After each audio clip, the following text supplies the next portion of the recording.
Good morning and good afternoon.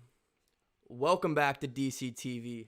I am obviously your host, Drew Collins, bringing you the best sports infotainment news in the beautiful greater Cincinnati area.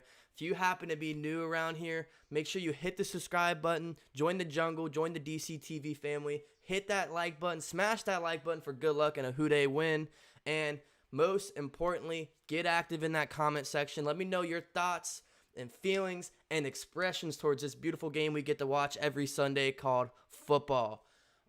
It has been a minute. It's been a little bit. I probably look so different. The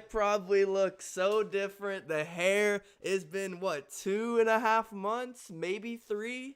And I truly apologize from the bottom of my heart about my absence.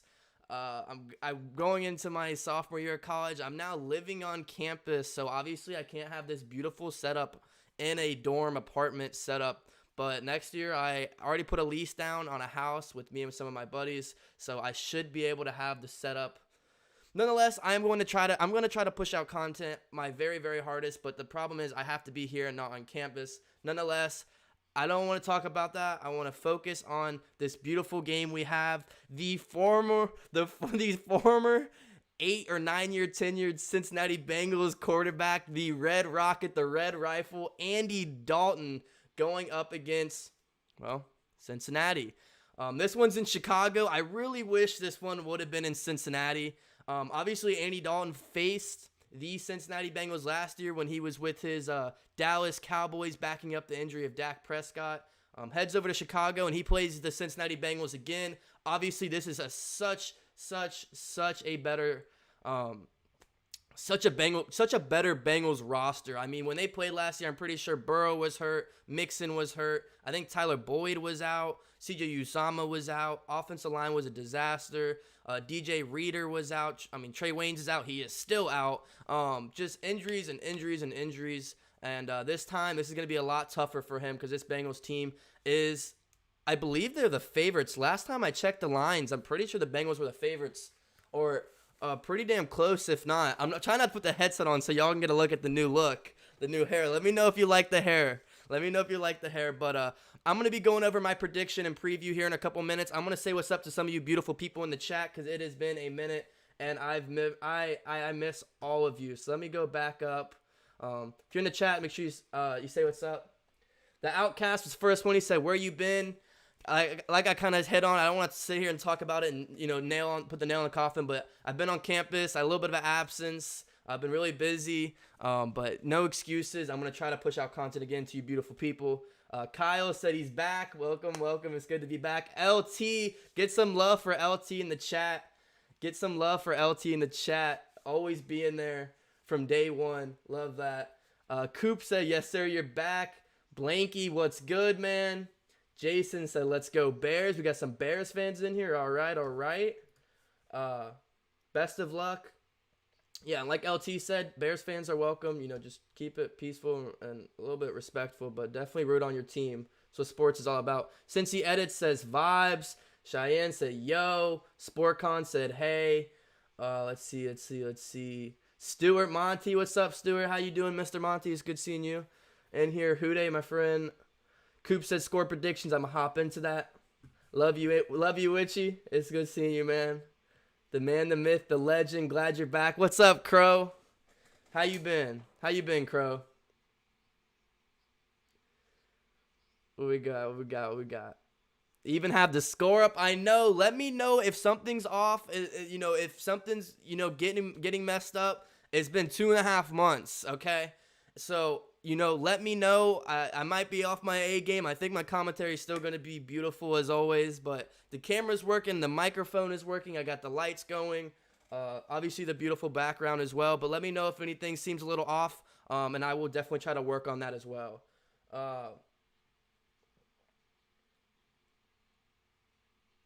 I appreciate that, Anthony. Appreciate that. Who should I play on my fantasy team, Jamar Chase or T. Higgins? That's a tough one because I think T. Higgins is definitely probably Burrow's favorite red zone target or becoming one of his favorite red zone targets. So I think you can get a lot of points from Higgins in the end zone, but at the same time, Jamar Chase has a lot of those deep threat plays down the field, as we already saw that deep ball connection. I'd honestly say flip a coin. I mean, I want to say Higgins, but I want to say Chase because the week he came off of last week, I think he's going to continue. I think he's going to have another great week. So I'm going to say Chase, but honestly, I'd flip a coin. Stewart said, get the degree, man, no apology. But see, I got to do both. There's no excuses. I got to be able to fit time. I love doing this podcast. I believe it betters me and sharpens my skills, but at the same time, I do need to get that degree. So I'm going to figure a way and hopefully be able to do both. That's my goal. I appreciate the understanding, though. I really do.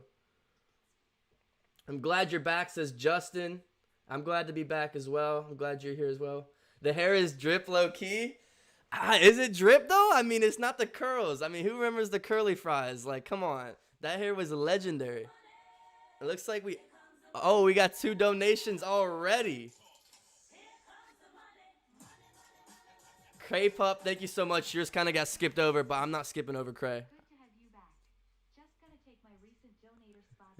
Thank you so much, Drake. And Cray Pup, I saw yours as well. Thank you so much. I appreciate all the donations, the love, and support. I appreciate it so much. Good to see you back, man. Hooday, man. It's good to be back. What's up, Krozzy? Night Wolf, how you doing?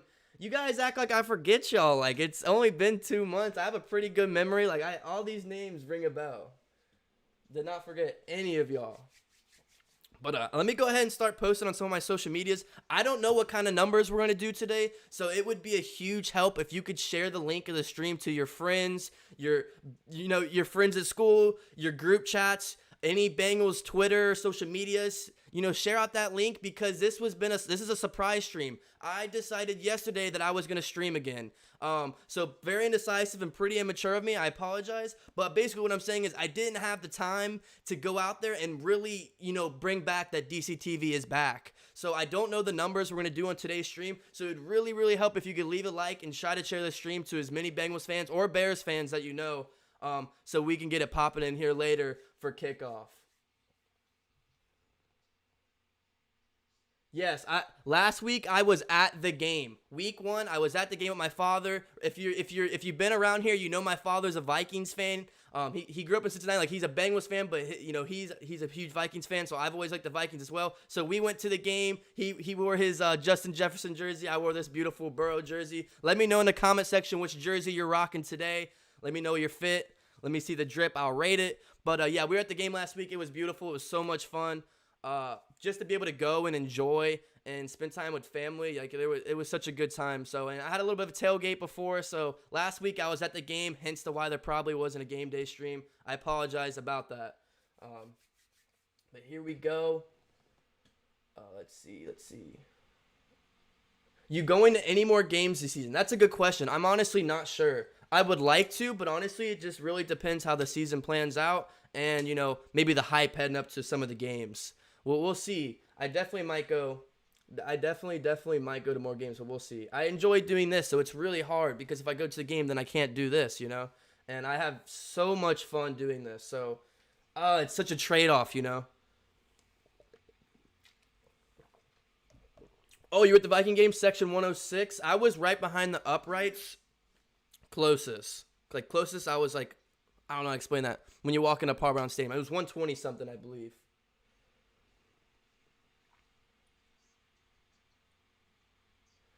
I know they're going to play Red Rocket, but how long do you think? I think within probably the halfway point of the season, I think we'll be seeing Fields as the starter.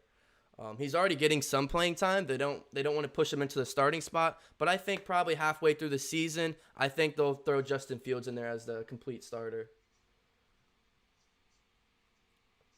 Was the stadium packed out? Man, that game, that is the most packed I've seen Paul Brown Stadium. It wasn't sold out because, a lot of the higher bleacher seats, there wasn't a person in every seat. But that was the most packed I've seen Paul Brown Stadium since probably 6 or 5 years ago when I went to the Pittsburgh game. I think it was Monday night or Thursday night when A.J. Green made that Hail Mary catch in the end zone and got hurt.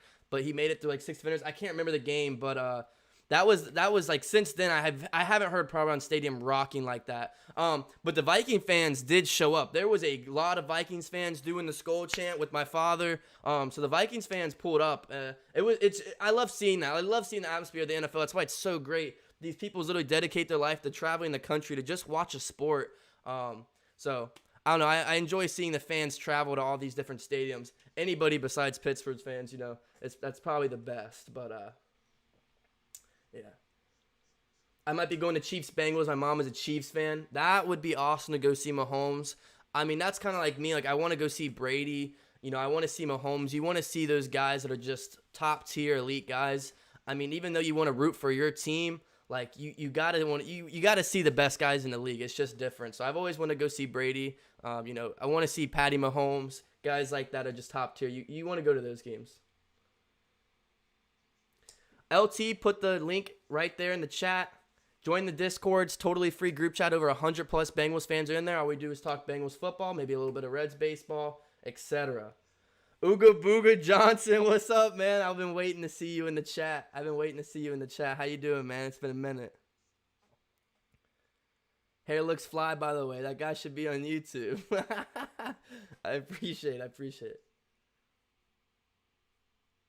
Hey, Daniel Skull, brother.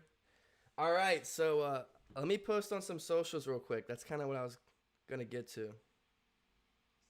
I'm also going to bring my drink and my snack in here because I'm starving. Yeah, if you're in here, smash that like button. Get active in the chat. Bengals fans, Bears fans, whatever fans you're a part of, get active in the chat. All I ask is you just be respectful and have a good time. That's what we're here for. Houday David, spam up the Houdays in the chat. After I do some shouting out on my socials, I'm going to hop into my prediction and preview. So 1 second, people. I gotcha.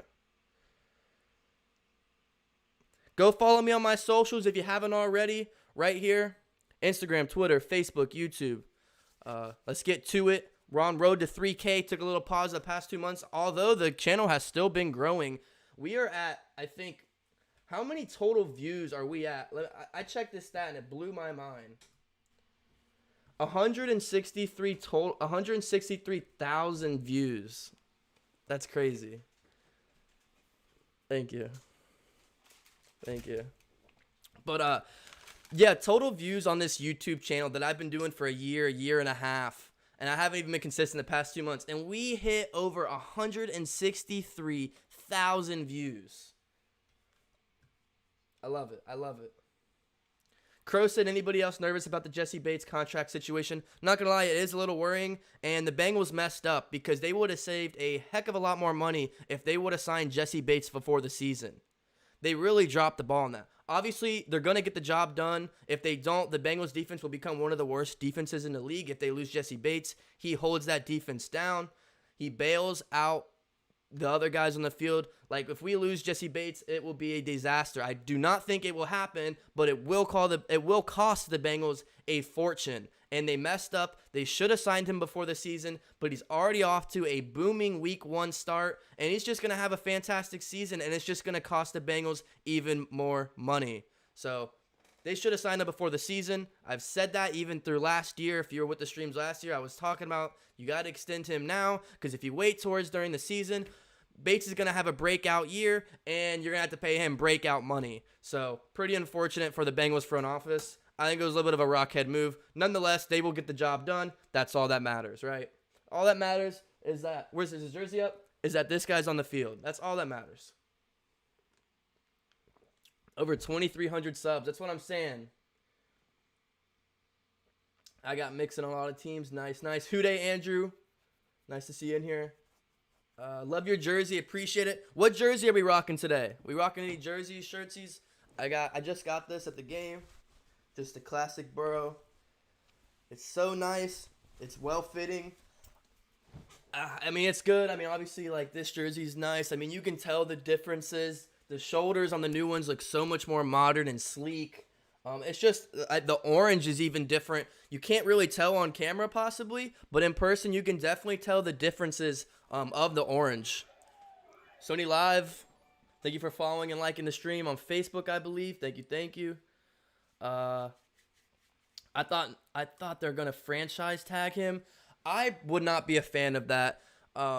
You it just really doesn't turn out well in a lot of situations around the league. I would be surprised if that was an option. I don't know if I would like that personally.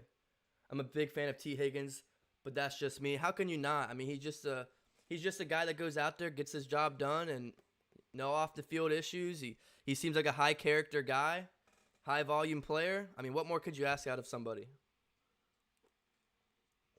What's up, Michael? How you doing? That Burrow jersey you're wearing is really nice. Thank you, thank you. I got the Burrow Color Rush. Nice. That's nice. I mean, I don't know what to do. I still got all these other Bengals jerseys I got last year. I got my Mixon sitting right here. I got so many other jerseys. You guys probably remember all the jerseys I was buying last year. Then they changed up the jerseys. So I got all these, like, not old, but last year, old generation, I guess, styling on these jerseys that are only from last year. And now I don't know what to do. They're just collecting dust. So, a little depressing.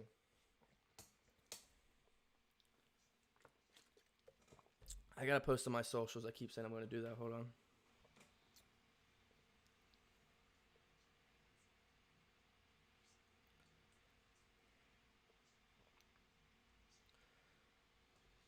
But I just want to say from the bottom of my heart, I really appreciate the DCTV community and the Bengals Nation. Like, the fact that I was gone, I was absent for a little over 2 months, and out of nowhere, I just decided I'm going to stream, and you guys hop in the stream and you're supporting. Like, that's unbelievable. So I, like, literally can't thank you. Like, this wasn't even planned to just come and hop on here. So I really appreciate it. I'm trying to. If a rush defense shows up like it did last week, we should be good. I think we need a little better pass defense on third downs. Our offense looks amazing. Love the receiver combo and Joe Burrow back there. Well said. I think it's funny, Cincinnati running back, first and second string are former Oklahoma Sooners. It's interesting. I mean, they just produce good backs. I mean, they produce, what was it? Adrian Peterson, correct? Hold on. I got to be right. Adrian Peterson, Oklahoma, right? I don't want to be looking like a fool, considering he's like one of my favorite players of all time. Please be Oklahoma. Please be Oklahoma. It's Oklahoma, right? Whew, okay, it is. Okay. That would have been a little embarrassing. Yeah, Burrow made torches today. Secondary looks very suspect.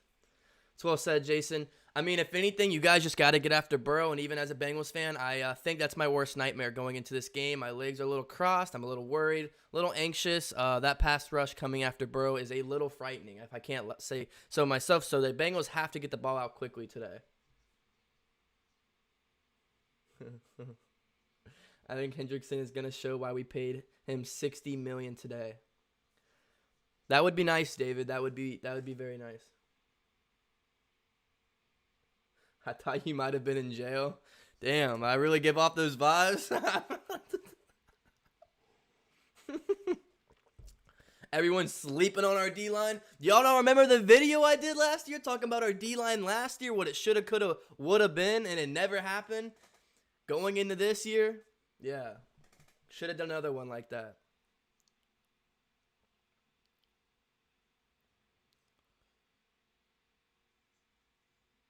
Okay, sorry. I'm going to post on my socials now so I can get this out the way.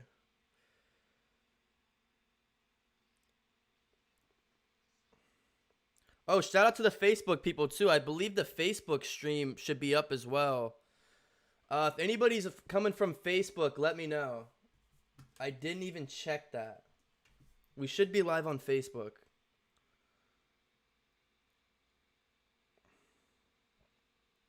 Okay.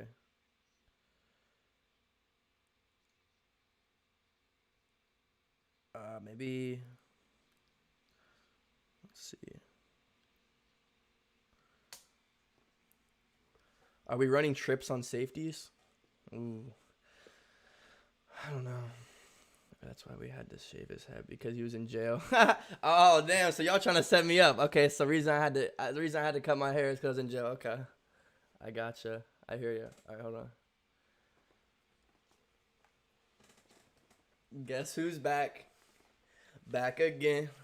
Let's go. That was so cringy. That was so cringy.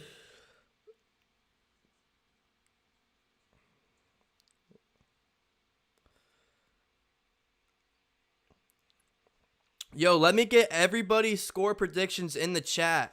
I don't care what team you're a fan of. You can be a Bears fan. You can be a Bengals fan. Whatever you're a fan of, let me know your score predictions for this game in the chat. Because I am about to go over mine, and I want to go ahead and feel out what everybody's thinking. So let me know your score predictions in the chat. And do you think this game's going to go into overtime again? How are we feeling about that?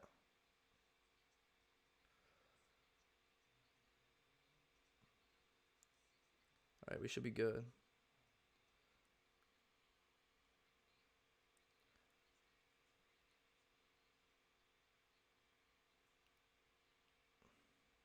Okay. Headset's coming on, so I mean, just getting close to crunch time. I'm so sorry. I have to take a bite of this cheese Danish. I'm so sorry. I apologize. Let me mute my mic real quick. But keep those score predictions coming. Keep those score predictions coming. I'm going to mute my mic real quick. Give me 1 second. I'm sorry.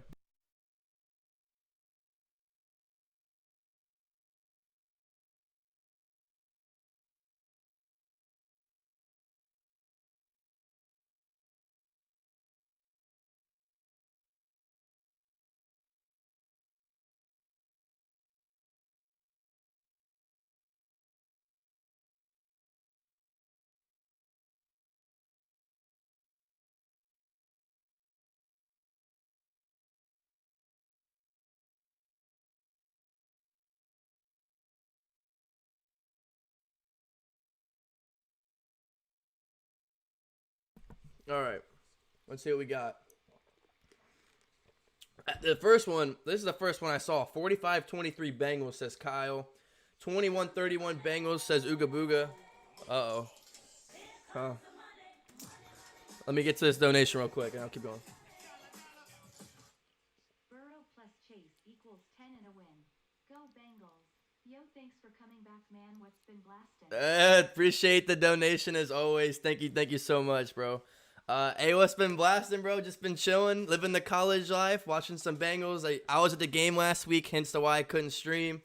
A little bit of an absence over the past 2 months. I apologize, but we're back and better than ever. Thank you for the donation, and Houday, brother. I appreciate it. All right, so Ooga Booga Johnson, 21-31 Bengals. Stuart Monty, 24-21 Bengals. Puppet said 31-21 Bengals. Michael, 27-23 Bengals. Idiot said 21-7 Bengals. Low scoring. Interesting. Then the Bengals are going to hold them to 7. I like that. A lot of these are high scoring. I'm kind of surprised. I thought some of these would be low scoring, but I guess some of you guys think we might get into another shootout here. 28-20 Bengals, says LT.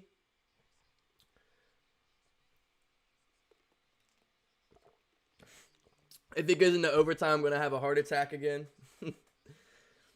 Anthony said 35-33 Bengals. That would be insane. I was going to say some spontaneous shit right there. There's no way. If that happens, I'll be so shocked. But I'm here for it, not going to lie. Nerd said 24-20 Bears. Okay, so we got a Bears win right there. Here we go. Let's see. Cray said 24-20 Bengals. Drake Berry says, I'm going to say 40-30 Bengals. Jamar Chase, 7 receptions, 125 yards, 2 touchdowns, plus 150-yard play. Evan Legatron McPherson, 4 for 4 extra points, 4 for 4 field goals, longest being 55. All I know if you hit on that, like, pretty close, you better go play the lottery, because that's very specific, but I'm liking it. I'm liking it for sure. Keith says 24-20 Bengals. Jason says 24-21 Bears. 28-20 Bengals. 31-21 Bengals. T has 107 yards. Tyler has 87.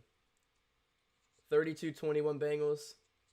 This Tom Brady commercial, my bad. I missed it. I'm trying to pay attention to the chat. Which commercial? Did he put it on his Twitter? Which commercial brand is it? I might have saw it. Is Justin Fields gonna see the field? Oddly put, but I like it. I don't know what I've listened to. I think Andy Dalton's gonna get the start, but I'm pretty certain, Fields is probably gonna get some reps. So don't be surprised. I wouldn't be surprised if they do give him some reps today. Andy Dalton sucks, but maybe it's payback in his mind. I mean, he beat the Bengals last year with the Dallas Cowboys, so obviously that's a totally different team than what we have going on right now. But all right, I'm gonna take a break from the chat, and I'm gonna get into my personal predictions and previews for this game as we are just a few minutes away here from kickoff.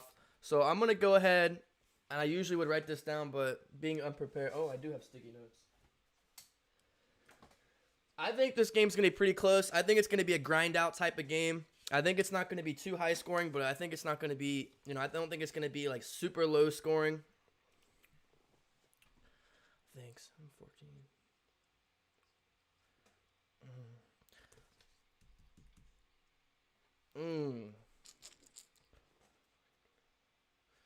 I'm going to go 27 Bengals. I mean, I see Chicago kicking a lot of field goals today for some reason. Like I see them getting in the red zone, but I really think the red zone defense for the Cincinnati Bengals will step up today. I just have an odd feeling, Andy Dalton, as we know, he does collapse under pressure, so don't be surprised he gets that red zone. He's in shambles with Sam Hubbard, Trey Hendrickson, and that nasty Bengals D-line coming after him. So, you know what? I think 17-27 is a solid score coming from DCTV, Cincinnati Bengals Network. So I'm going to go 27-17 Bengals. I could see 24-17, not going to lie. But I think this is going to be around the 20s. I think we're really going to see these teams and their defenses tonight. Or today, I did not mean tonight. But if you think about it, what do the Bears have to do to win? The Bears, what's the most obvious? They have to get after Joe Burrow. They're this Bengals O-line, they did look a lot better last week compared to the rest of the previous season. They seem improved. They're pretty solid. But this Bears defense is a whole nother monster. But I will give it to the Bengals O-line. They went against Danielle Hunter and a pretty good Vikings defensive line. I mean, in my eyes, they're probably a top 10 defensive line in the league. My personal opinion. Danielle Hunter and some guys they have in the middle, I mean, they just have a really solid defensive line. And the Bears, that these NFC North teams, they also have a very solid defensive line. So we got, for the keys for the Bengals, offensive line. I feel like this has been every week for the past year and now heading into this year. What can they do? Can they step up? 4 or less sacks? Is that a stretch? 4 or less sacks for the Bengals offensive line today? Let me know how many sacks you think the Bengals give up today. I'm going to go ahead and say 4 or less would be pretty that sounds so bad, but but just being honest, I think anything less than 4 would be impressive because this D-line is nasty for the Bears. What do we got to do? We got to take care of the ball. With a lot of this pressure that the Bears, they bring pressure, and what do? They force teams to turn over the ball. We got to play clean football, no fumbles, no interceptions. Limit the turnovers is going to be huge for Cincinnati in today's game if they want to win this game. The Bears defense, that secondary, like we talked about earlier, is a little sketchy. So Bengals have to get down and throw the ball, but don't shy away from the rushing game. Joe Mixon leads the NFL in rushing yards through the first week. Don't forget that. I'll say it again. Joe Mixon leads the NFL in rushing yards through 1 week. So lean on Mixon. But look downfield and play action and all these plays, look downfield because the secondary for the Bears are a little shaky. But with that being said, you also have to get the ball out quickly because of the pressure this defense is going to bring. Now for the Bears offense, what do they have to do? Make it simple. Make it simple for Dalton. Dalton isn't a complex quarterback. Keep it simple for him and try to just get the ball down the field and get points. But here we are in Chicago. Man, all right. That's one. Evan's gonna kick this one off. The youngest kicker to ever win, or the youngest player to ever win AFC Player of the Week, I believe. But here we go. The kick is off, and Andy Dalton trumps onto the field. He went 27 for 38, 206 yards, no touchdowns and a pick, also a fumble. So turnover is obviously a problem for the Bears so far. Like I said, for Dalton, you want to keep it simple. And that's just the best Dalton plays. It's just simple ball here. We got Hilton, Bates, Logan Wilson, and the Cincinnati Bengals on the field. Justin Fields is on the sideline right now. 1st and 10. Bears start the ball off here at the 25. Dalton's going to be under center. It's going to be play action out to the right. All day to throw. He's going to scramble out to the right. And Dalton throws this one away. He had easily 5 seconds in the pocket to throw the ball. Must have been good coverage down there for the Cincinnati Bengals. And he's going to throw this one away. But play action right there out the gates. Trying to get Dalton out there. He had at least 5 seconds to throw the ball right there. And he just chucked it out of bounds. So that's a play you have to hit on right there. You had all day to throw the ball. So Dalton's going to come back under center here. 2nd and 10, 14:52 here in the first quarter. David Montgomery to the left. He's going to get a good gain of about 2.5 yards here. I believe that was DJ Reader on the wrap-up there. Big old 98. So here we go. Already 3rd down. I believe it's going to be about a 3rd and 7, 3rd and 8 here. I would keep an eye out for Darnell Mooney. I like the way he plays receiver for the Bears. That kid's a weapon. 3 receivers to the right, a receiver to the left here for Dalton. Shotgun. He's going to step back. Looking, throwing. He has a man. And it's Darnell Mooney for the Bears' first down. I caught it. I know a little something about football, I guess. A little curl route right there for about maybe 13 yards. But that's going to be enough for a Bears first down. Zone coverage there for the Bengals.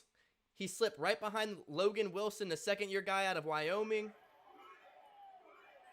Jesse Bates was there in coverage to wrap him up.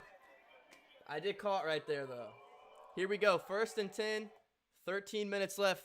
Thank you, that guy, for joining the DCTV family. More play action for Dalton. Steps up in the pocket. Takes a hit, but has Darnell Mooney for a big reception right there. All the way to the Cincinnati 46-yard line. Now, Dalton did take a lick there from Trey Hendrickson. Trey Hendrickson did get a little lick on Dalton right there. But Dalton had enough time to get that ball off right there.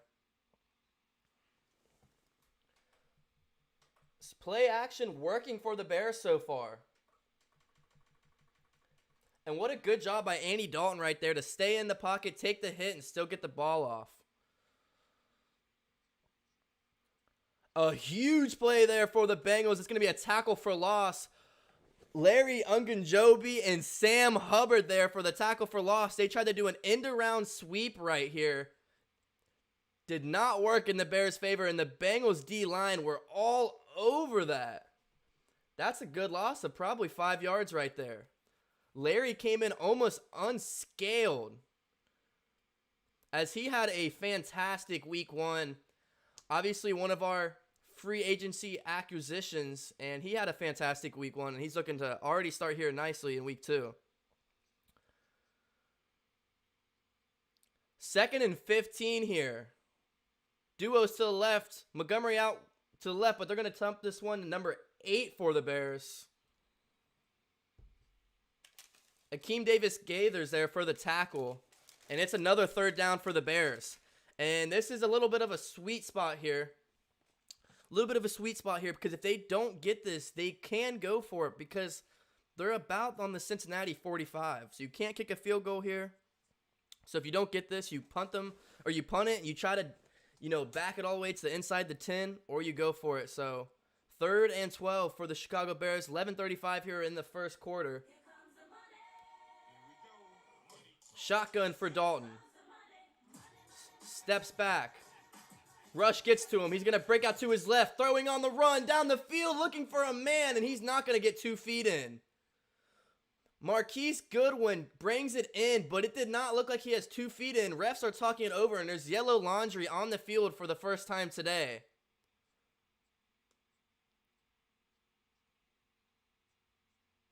They're calling it a reception. The refs are talking over what this yellow laundry is all about. Dalton, another good playmaking move by Dalton, getting out the pocket. So it is an incomplete pass, but they're going to call pass interference here. And it is. It's pass interference. He's pushing in before he gets to the ball. Eli Apple. It was Eli Apple, and look what Drake just said for the donation. Thank you for the donation. He said, look for them to exploit money or Mooney on Eli Apple. It just happened. Yo, Drake called that. Wow. All right, 1st and 10 for the Bears. That brings them all the way to the Cincinnati 16. Dalton under center, drops back, throws over the middle. A nice little dump off right there for maybe 2 yards. Mike Hilton on the wrap up there. Yeah, Drake, I mean, you called it. They went right after Eli Apple. The receiver didn't bring it in on the sideline, but it was pretty clear. Eli Apple, I mean, he was all over him there. 2nd and 7 here. Bears are piecing together a pretty solid drive here. They're milking the clock. 10:50 left here in the first. Very effective drive. Dalton 5 for 6, 28 yards. Shotgun. Montgomery up the gut. Good gain of about 3 yards before a herd of that nasty Bengals D-line gets the wrap up right there. I like David Montgomery a lot, honestly. He's a really good player, honestly. I like Dave Montgomery. So another 3rd and 5. The Bears keep getting these 3rd downs, but they keep getting the first. So Justin Fields on the sideline, helmet on. He's ready to go in if they throw him in, but he stays on the sideline for now. 3rd and 5 here for Chicago. 2 running backs in the backfield. Dalton and shotgun. Steps back, looking to his right, throws in the end zone, and it's a touchdown for the Chicago Bears. Robinson, I believe it's Allen Robinson, the second. What a beautiful catch in traffic. That's on Eli Apple. So once again, it is a pretty clear game plan for the Chicago Bears. It's to attack the weak link, Eli Apple, in the Bengals secondary. It's just a little in route, a little dig in route in the inside, one-on-one coverage. Oh, no, excuse me, that was on Chidobe Awuzie, former teammate of Andy Dalton's last year with the Dallas Cowboys. That was on Chidobe Awuzie, excuse me. 6-0 here. Extra point is up, and the Bears will be the first ones to strike in today's game. What a drive that was. That was a very solid drive for the Chicago Bears. 7-0. All right, well, we're in commercial break now, but my thoughts on that drive is it's pretty clear the game plan. You know, keep it simple for Dalton. They did take some shots down the field, and it paid off for the Bears. You know, they're going to attack their guys, and they had man-to-man coverage. They attacked it even in zone. I mean, the Chicago looked like they were in the bag on that play calling. I've never been a fan of Chicago's offensive play calling, but that was a really solid play calling drive for the Bears. And, I mean, the penalties killed the Bengals. You get that 3rd down play right there. They attack Eli Apple, and Eli Apple, pass interference, automatic 1st down. That puts them all the way in the red zone. And from there, they just had that chemistry, and they punched it in. What can I take away from how the Bengals defense looks on that first drive? Stopping the run didn't look too bad. David Montgomery couldn't really get out in space. It was really just up-the-gut runs, and they were there for short gains. So not too bad, but they gave Andy Dalton Andy Dalton had a good amount of time in that first drive. So unlike last week where they were getting to Kirk Cousins almost all game long, they constantly had pressure on him all game long. Bears offensive line looked pretty solid there. So if you're a Bears fan, that's a good looking first drive. How are we feeling in the chat? If you're in here, smash that like button and get active in the chat. If you're a Bears fan or a Bengals fan, let me know your thoughts of the game so far. I need to know what you're thinking about that first drive. Oh, we got a sponsor. Gavin, thank you so much. Let's show some love to Gavin in the chat. Thank you so much for becoming a sponsor. I really appreciate that.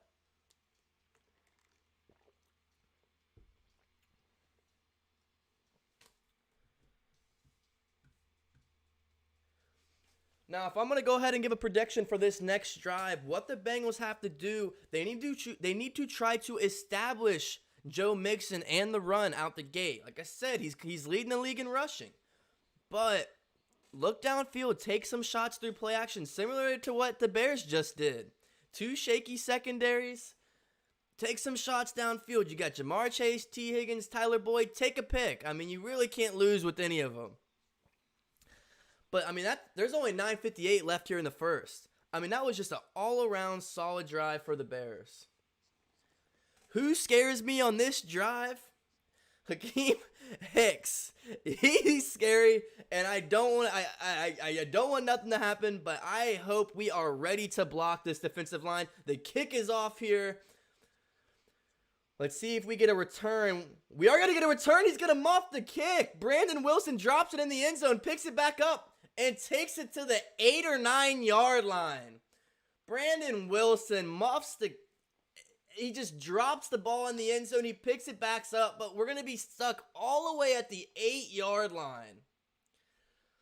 Classic Bengals football. I mean, you just can't come out the gates like this, especially at an away game, and you're down 7-0. So bad field possession here for Joe Burrow and this Cincinnati offense.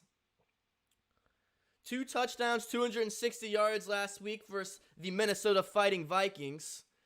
9:52, 1st and 10. Empty set right here for Joe Burrow. 5 receivers out. Quick little dump off to the left. It's going to be Mixon. A great tackle there by Jalen Johnson. He's going to get a gain of about 3 or 4 yards there. Riley Reif and Jonah Williams.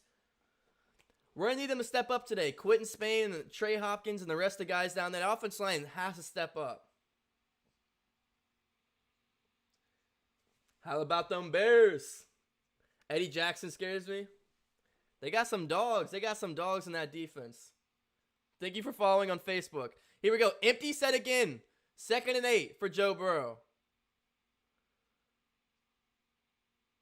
Only sending 3 is for the Bears. T. Higgins out to the left. A gain of 7. They need 8. It's going to be 3rd and 1. Nice little out route there. Bears only sent 3 right there.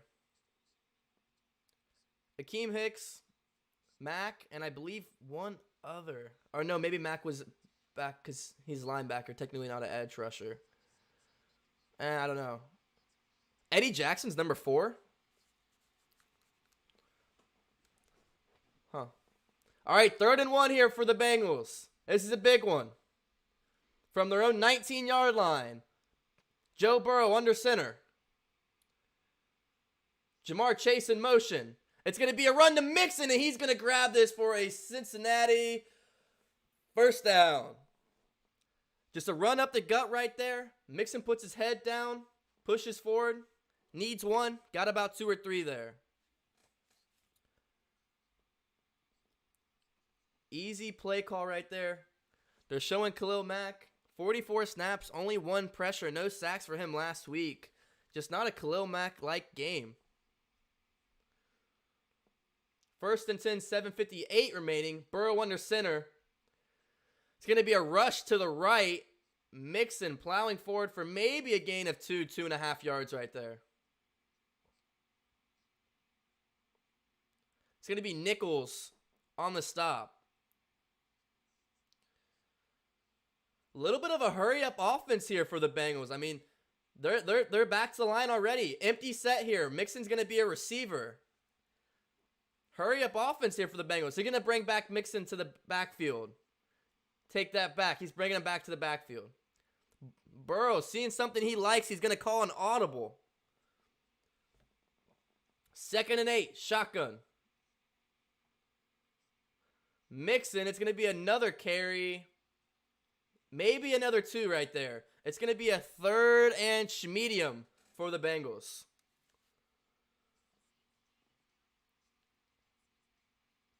Looks like the Panthers go up early on the Saints as well. Here we go, another big 3rd down. It's loud in Chicago. You can hear the fans on their feet. 3rd and 5. Bears fans are on their feet here. Mixon in the backfield. 3 receivers to the left. Jamar Chase all by himself to the right. Quick toss over to the right, and it's going to be deflected. Looking over Jamar Chase's way on a slant route right there, and the Bengals are going to have to punt here. Let's take another look at this throw right here. He's in. It hit him right in his chest and he dropped it. Oh, Jamar Chase with the drop. It hit him right in his chest. A beautiful throw by Burrow. There's a flag on the field, so let's see what this is.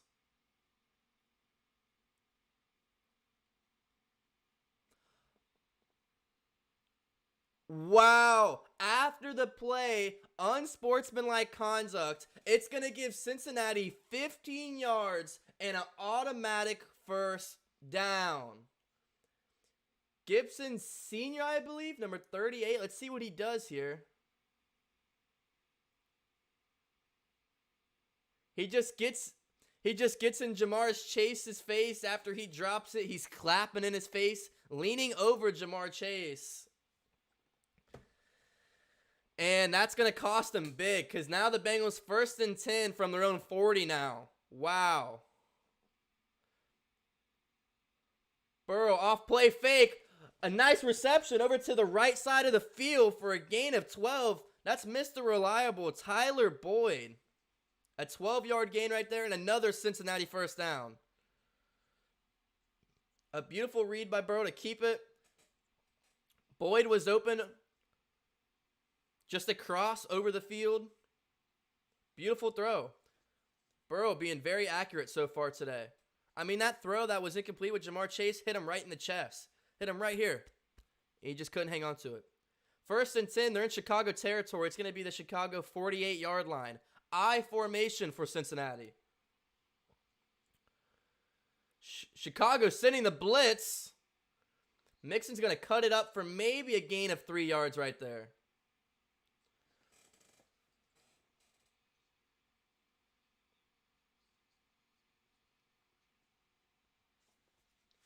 What are our thoughts so far on this drive? What are we thinking? Bengals 3, Bengals 7, Bengals 0. Spam up 3, 7, or 0 in the chat. What do you think the Bengals are going to get on this drive? 5 minutes remaining here in the first. 2nd and 7. 5 receivers out. Empty set for Cincinnati. Burrow, quick throw to Boyd. He is wide open. Nobody in coverage, and he hits another first down. Tyler Boyd. That's a gain of about 13 right there. I think there was some miscommunication on the Bears' coverage right there. That was not the given play. The throw was behind him because I believe Burrow just saw that he was wide open, and I think it caught him off guard why he was so wide open. Looks like there was a linebacker who probably should have been in coverage right there. So Gibson, the safety, is going to have to wrap him up. That's another Cincinnati first down. 9 plays, 56 yards, and 5 minutes and 30 seconds on this drive so far. 5 receivers out, empty set for Cincinnati. Chicago sending 4. Burrow, good amount of time to throw. This one's going to be incomplete over to the left side of the field, though. Looking for Tyler Boyd again. Got some 7s, got some 3s. All right. Some people think we're gonna in the end zone, maybe a field goal.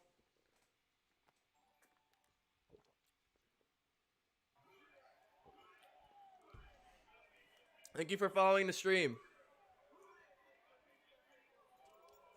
2nd and 10 here for Cincinnati. Once again, empty set. 4-man rush for the Bears. This one hits Higgins right in his chest, but honestly, good coverage right there, but that's a catchable ball. I mean, Burrow put this on him. It's really tight coverage, but just a quick little in route on the outside. Burrow dots him up. Great coverage. Oh, he did get his hand in there. 33 for the Bears. Excuse me as I don't have my rosters pulled up. We got 3rd and 10 here.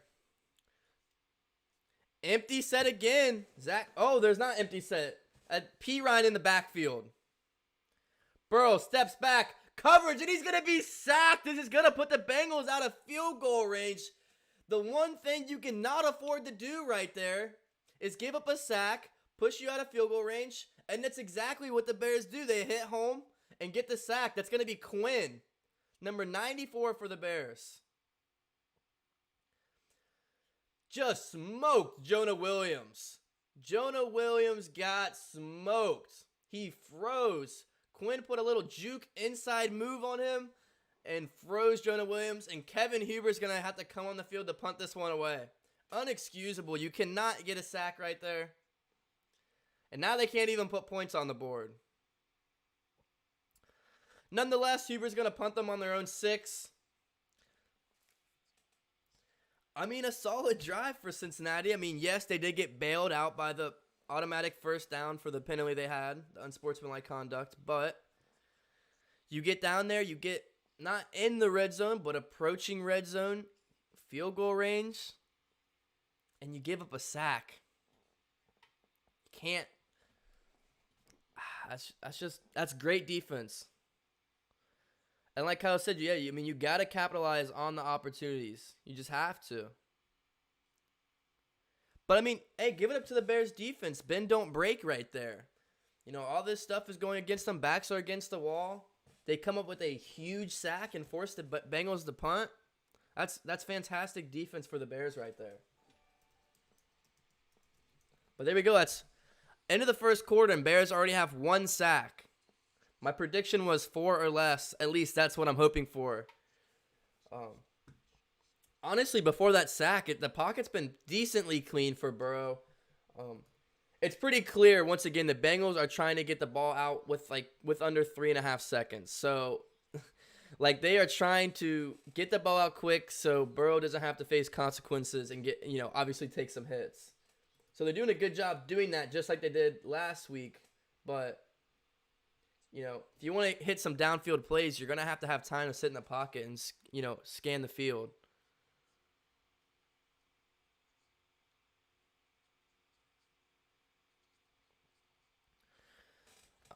LT said, I'm the only one asking this because I can't see the game, but why is the ball hitting the player's chest? That last one with T. Higgins, it did hit him in the chest, but the defender did knock it out. So that was actually fantastic defense. But the one before with Jamar Chase, and I believe there was another, should have been reception on that drive, where Burrow put it on him and they just couldn't bring it in. But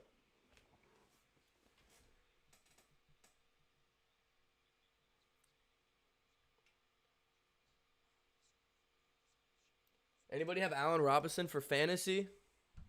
Because he's already got in that end zone.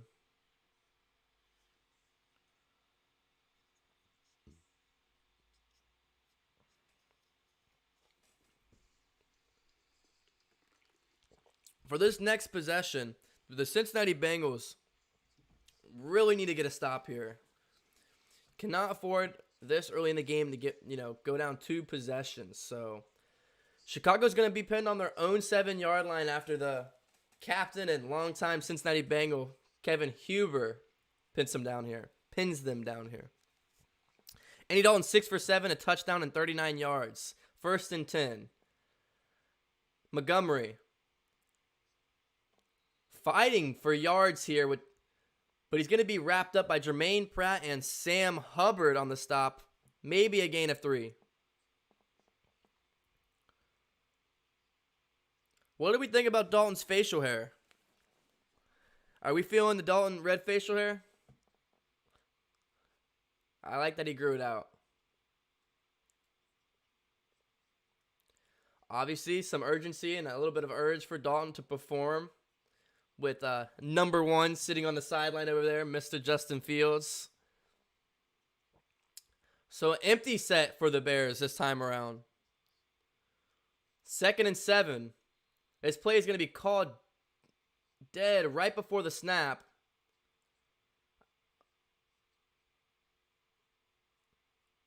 And it's going to be a timeout. There was a flag on the field, but looks like they're going to get the timeout just in time. So Bears take their first one of the game with just under 3 minutes left in the first quarter.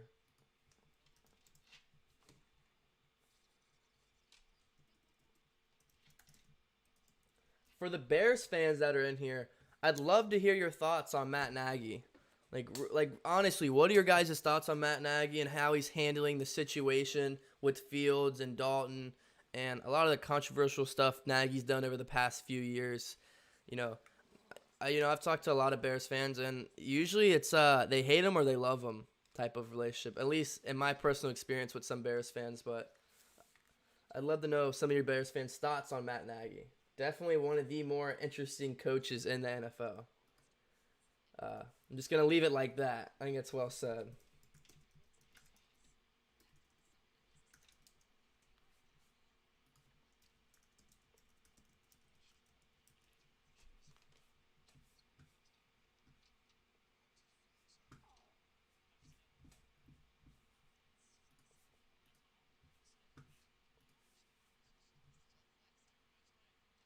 Tua just got carted off to the locker room? No way. You're lying.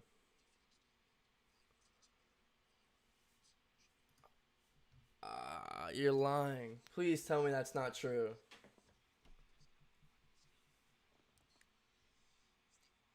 Tell me that's not true.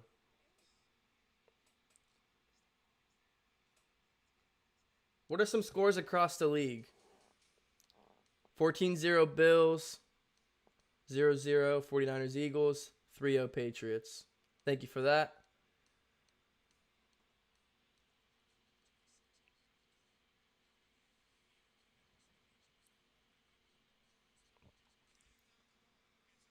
I'm sorry to hear that. I really want to see Tua turn out and be good. The draft class with Burrow, Tua, Herbert. The future is bright.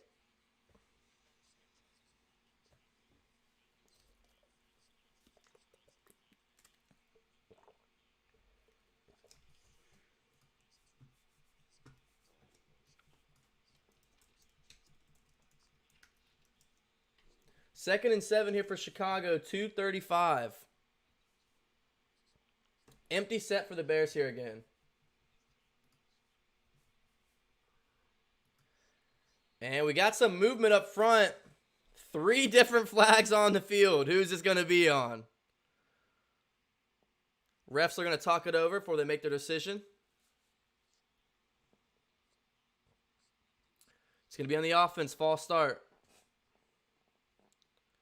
All right, not the way you want to come out of a timeout. I'd say preferably you don't want to come out of timeout with a false start. Not very efficient.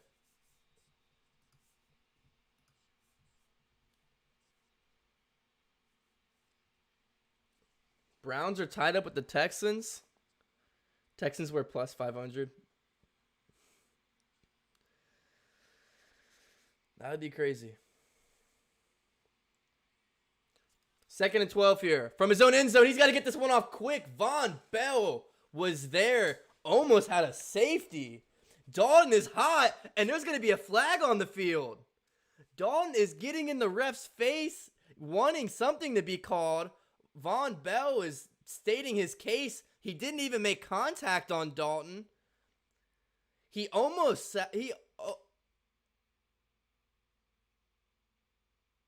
Oh my God, what a call! They're gonna give unsportsmanlike conduct for that? Oh no, what?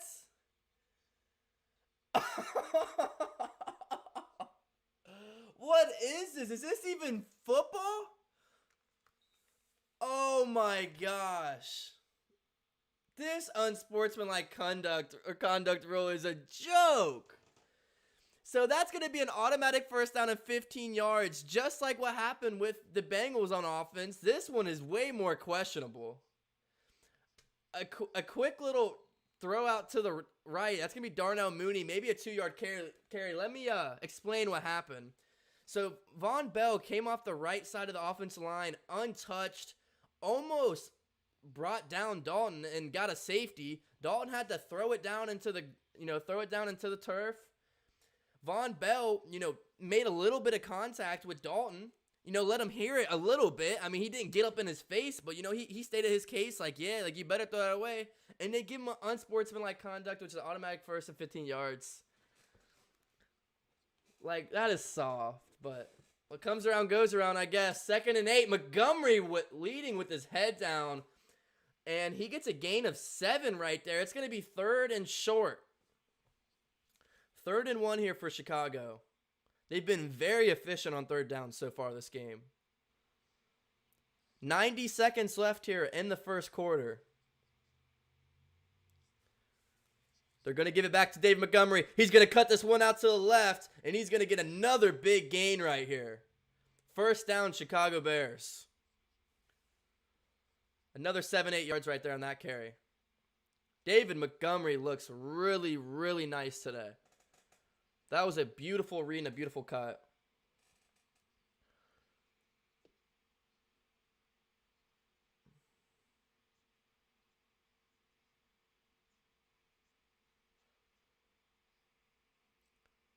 Less than a minute here in the first. Fake sweep. Dalton rolls. All day to throw. Dumps it off to Montgomery. Montgomery makes a man miss. Shakes him out of his shoes. Going to go to the 40, 35, 30. All the way to the near Bengal 25-yard line. There is dirty laundry all over the field. Hopefully this one's coming back. Dalton is making plays. Dumps it off to David Montgomery to make the play for him. He had a Bengals linebacker one-on-one, juked him out his shoes. Juked him out his shoes. That is 57, Jermaine Pratt. A roughing the passer call as well, but holding on the offense. Offsetting. Let me see this roughing the passer. So, they're going to offset. Let's see this roughing the passer call. I mean, it's a nice little shoulder check. Dalton had the ball out, but, I mean, they are not putting up with anything in today's game. I mean, that was like nothing more than a little shoulder check. It's off. Justin Fields enters the game. Why would you bring him in after Dalton is being so productive and efficient? I don't know. Justin Fields is under center. From their own. Oh, no. I said Cincinnati? Hold on. I'm on the wrong side of the field. It's going to be a throw out the good one to the right. Incomplete for Fields. So Chicago's going to be in their own territory. I thought they made their way up through. I thought they were on the other side of the field. Justin Fields, it was a little curl route. Honestly, a pretty decent throw. But Eli Apple, that is the best play he's made in his career at Cincinnati so far. He was all over that coverage. 2nd and 10. Chicago's going to be from their own 37-yard line. It's a rush up the gut. Damian Williams. And there's more dirty laundry on the field. This one's going to be in the back from the backfield ref. So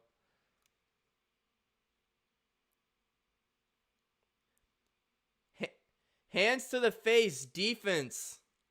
It's going to be Larry Unconjobi.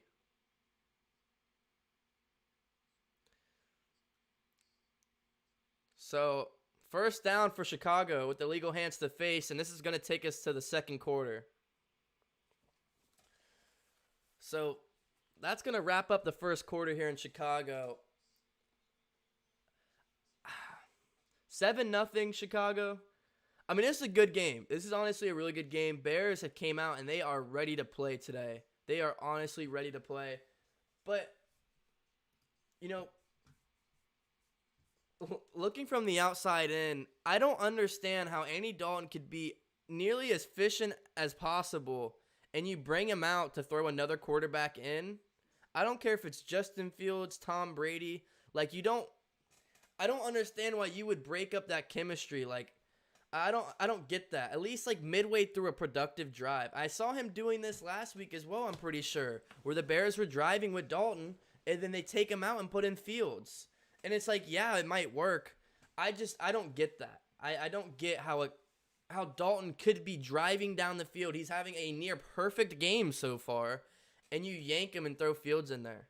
Now, you know, if Dalton starts struggling, you want to throw him in there just for a mix set play. I get that, but that's a little confusing. And I believe Fields came back off the field. I believe they brought Dalton back on. We'll see after we come out of the first quarter. But get active in the comment section. Smash that like button. Join the DCTV family if you haven't already. Let me know your thoughts of the first quarter. I'm really trying to collect my thoughts right now. Bears defense. Bengals should have at least 3 right now. You sack them. You make them punt.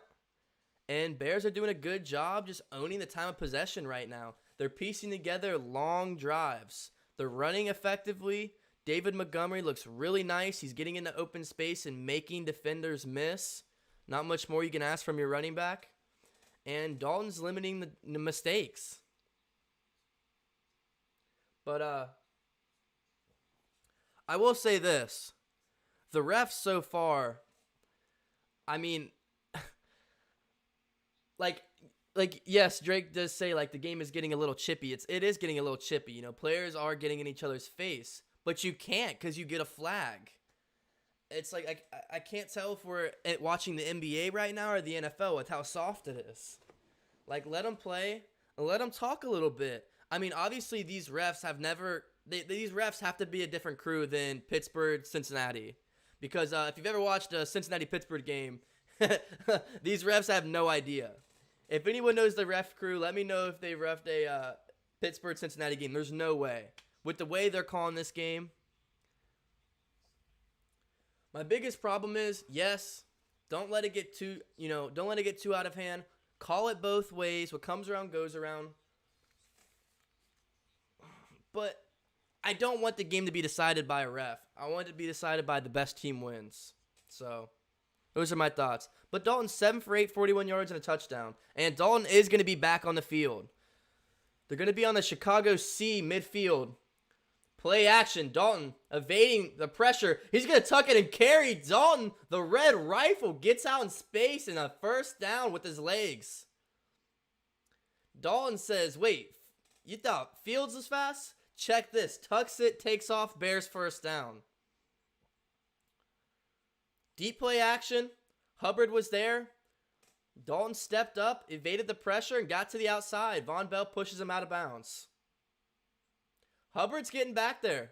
Hubbard's putting the pressure on. Just not getting to Dalton. Fields back on the sideline.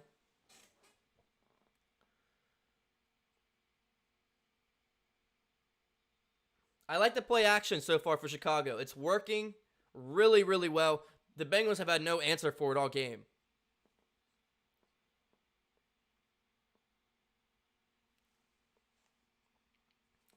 I just got Ian Rappaport. Officially, Dolphins QB Tua Tagovailoa has a rib injury and is questionable to return. A rib injury and he got carted off? I was expecting like a leg injury, but hopefully he's okay. So they're going to be on the Bengals side of the field.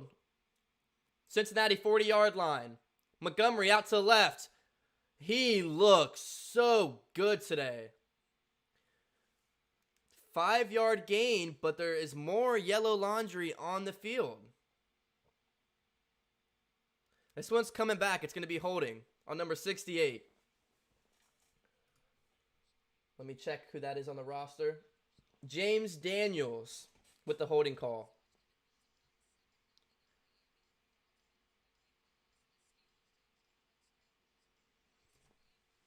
Stephon Diggs with the touchdown for the Bills. Give me some fantasy points. Let's go. Let's go. Give me those fantasy points. The penalties so far, 3 52 yards for the Bengals, 3 30 yards for the Bears. 1st and 20. Empty set for the Bears. Back on their side of the field, it's going to be the Chicago 49-yard line. Dalton surveying. Pressure. He's going to tuck it and run again to the 40. Dalton getting out and getting on his feet. Where was this for his 8-9-year tenure for the Cincinnati Bengals? If that was Dalton for the Bengals a couple years ago, he scrambles out to the right and he throws it even though he could have tucked it and ran. Look at this Andy Dalton go. He is playing like somebody who is playing for their job. Andy Dalton is playing like someone who is playing for their job. Dalton is limping and he's on the sideline. He's hurt. I'm not sure how he got hurt right there. He got pushed out of bounds, but Dalton is limping and out of the game. That brings on Justin Fields. Montgomery up the gut. Needs 6. He's going to pick up 5. It's going to bring up a 3rd and short. Once again, Andy Dalton is hurt and limping on the sideline.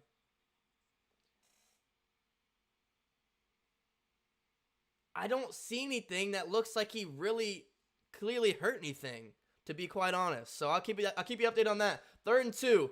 Montgomery, I think he's going to be stuffed right there. I believe that was a huge stop. B.J. Hill, Jermaine Pratt, and Von Bell on the stop. It's 4th down. Bears are calling hurry up. 4th and 1. Fields is quickly going to hop back under center.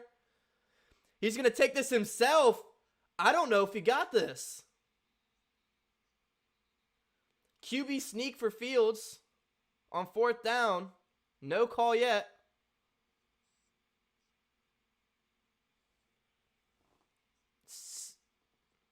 Still no call. Let's check this out. Oh, he's short. He's short. He is short. He's short about half a yard. Jermaine Pratt, Logan Wilson. Nice play. No call. No call, but on the replay, he looks short.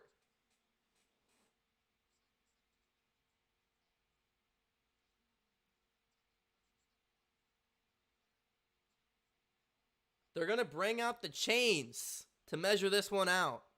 This has got to be short.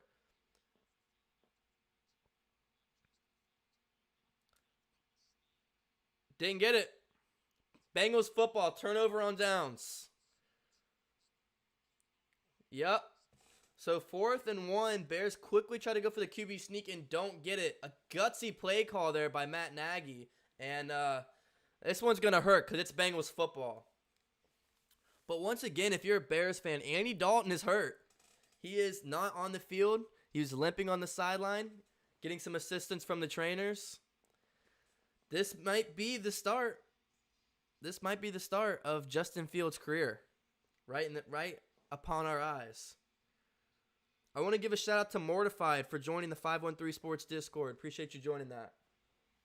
If you're still in here, smash that like button, hit the subscribe button, and get active in that comment section. This is getting crazy. We're about to see Jay Fields. They didn't say that Dalton was going to the locker room. But nowadays, when you have somebody that gets hurt that's that important, usually you take them straight to the locker room, x-ray, make sure it's all good. But on the play he got hurt was the play he took it off for, I believe, a 12 or 13-yard carry.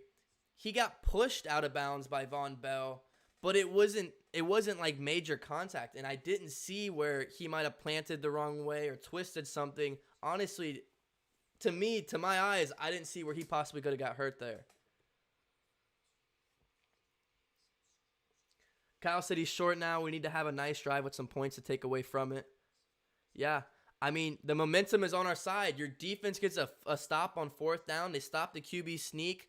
What was looking like a drive for the Bears to easily put up 3 points, and they get the turnover on downs. What more can you ask from your defenders? I mean, that's momentum on momentum. So Bengals need to piece together a drive right here and get some points on the board.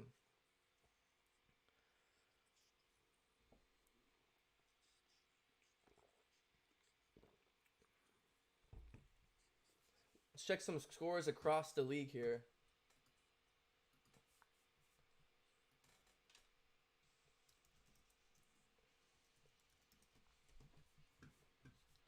Raiders are beating the Steelers 3-0.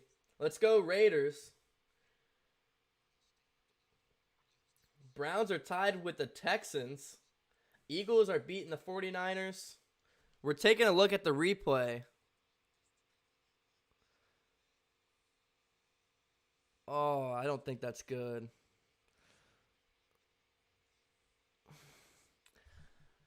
I can't say this is what it is, but when you guys know when you see an Achilles tear, you see a little bit of a pop in the leg. There was a little bit of movement in the leg when he took an awkward step. 1st and 10. Mixon's going to jump his way forward for a gain of a few right there. It's going to be 2nd and 9. It's not an Achilles tear. I take that back because Dalton's jogging on the sideline. He's rubbing the left side of his knee. So I take it back. It has nothing to do with his Achilles because he's rubbing the left side of his knee. And he's jogging on the sideline. So good. I didn't want him to tear his Achilles, but there was some movement of his calf, and that always frightens me. 2nd and 9. Burrow's going to be under center here. Higgins out to the right. Jamar Chase out to the left with Tyler Boyd. Play action. Khalil Mack right in the face to Burrow. He's to dump this one off to CJ Uzomah. Shakes out a defender for a gain of about 5 right there. The difference between that play action and the Bears play action all game long is when Burrow rolled out right there, he had Khalil Mack staring him right in his face, and he had to dump it off. Where Andy Dalton usually can sit back there and take the time all he wants to throw the ball. So 3rd down here for Cincinnati. 3rd and 6. Empty set here. From their own 36-yard line. Bengals looking for some type of life for their offense. Just some type of spark. And they're going to get it. Jamar Chase with the easy first down. A quick little slant route. Breaks out a defender and turns it up for probably about 12, 15 yards right there. Man-to-man coverage. He was in coverage was Duke Shelley. Duke Shelley in coverage. Way too easy for Jamar Chase. 1st and 10, Cincinnati. More play action. Dumping out to his right. It's going to be CJ Uzomah, who might have got a yard there. Once again, rolling out of that play action, Burrow has to get that ball out quick because there's defenders right in his face. He doesn't really have time to sit right there in that pocket and look for a deep ball, which I definitely think is what they're trying to hit right now. Coming off that play action, we saw that's when they like to look at Jamar Chase and other defenders downfield. Burrow just doesn't have the time right now. Midfield here, the Cincinnati 49-yard line.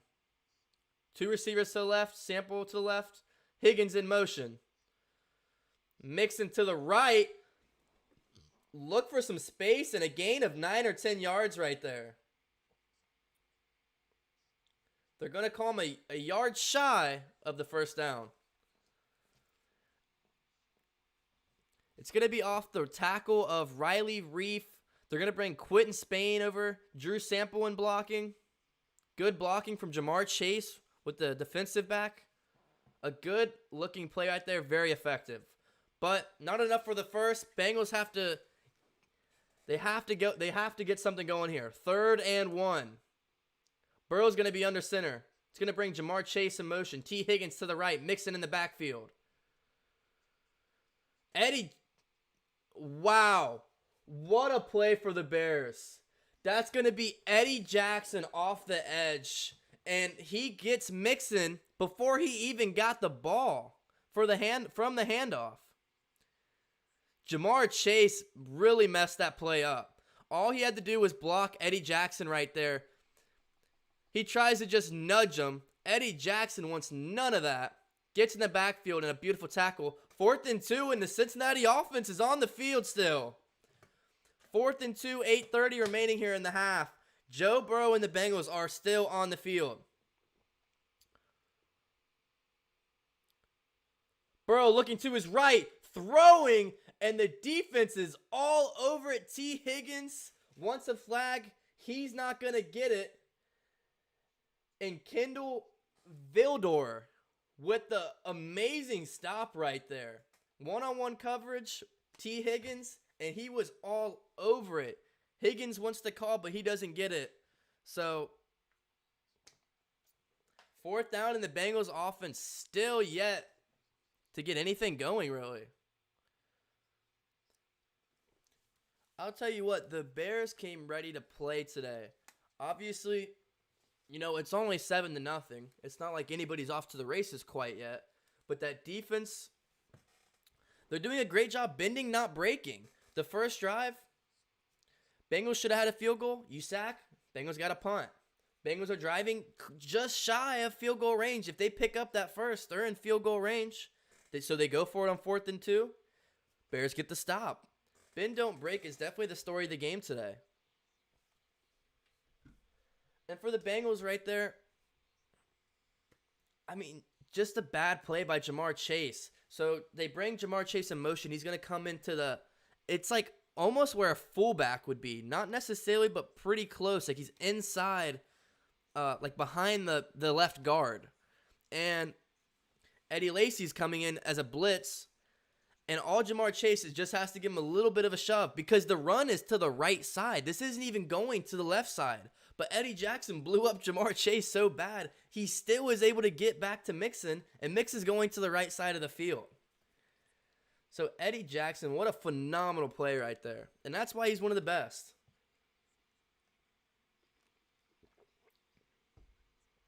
And Kendall Vildor, I'm going to be honest, never heard of him before. A second-year man out of Georgia Southern with the big stop. That was a nice-looking play.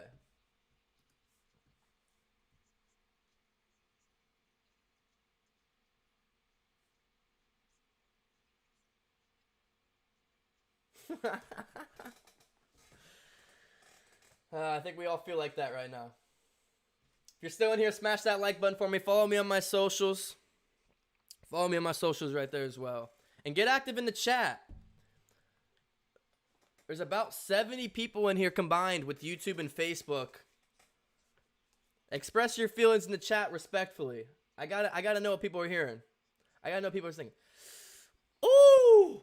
They show the replay, and the defensive back has a full hand of Bengals jersey, and they didn't call it. So T. Higgins was very, very upset after the play. Honestly, I didn't see it, and they show the replay. The defender has a whole hand of Bengals jersey. No call. 1st and 10, more play action for Chicago. More David Montgomery. And more yards from David Montgomery. A good gain of 9, maybe 10 yards. This offense today for Chicago has been all David Montgomery, and why stop? He's effective rushing the ball, and he's been a good receiver as well. Andy Dalton back on the field. So, good news for the Bears, unless you wanted Justin Fields on the field. Depending on how you want, Dalton's ready to go. Under the center, here's Dalton. Receivers are in tight formation. Bengals loading the box. Von Bell with the big hit. Wow. Von Bell blitzed off the left side of the offensive line right where David Montgomery was running and stopped him right before he could even get started. Von Bell. And that is what he does best, is when he is in the box and he can get after the quarterback and the running back. That is when Von Bell is at his best. And that's why he has a C on his jersey. Can the Bengals defense get amped up right here and get off the field early? Trips out to the right for Dalton. He's going to step back, panning, and he's going to be taken down, sacked by big boy DJ Reader. Former Houston Texan. The Bengals signed him last year.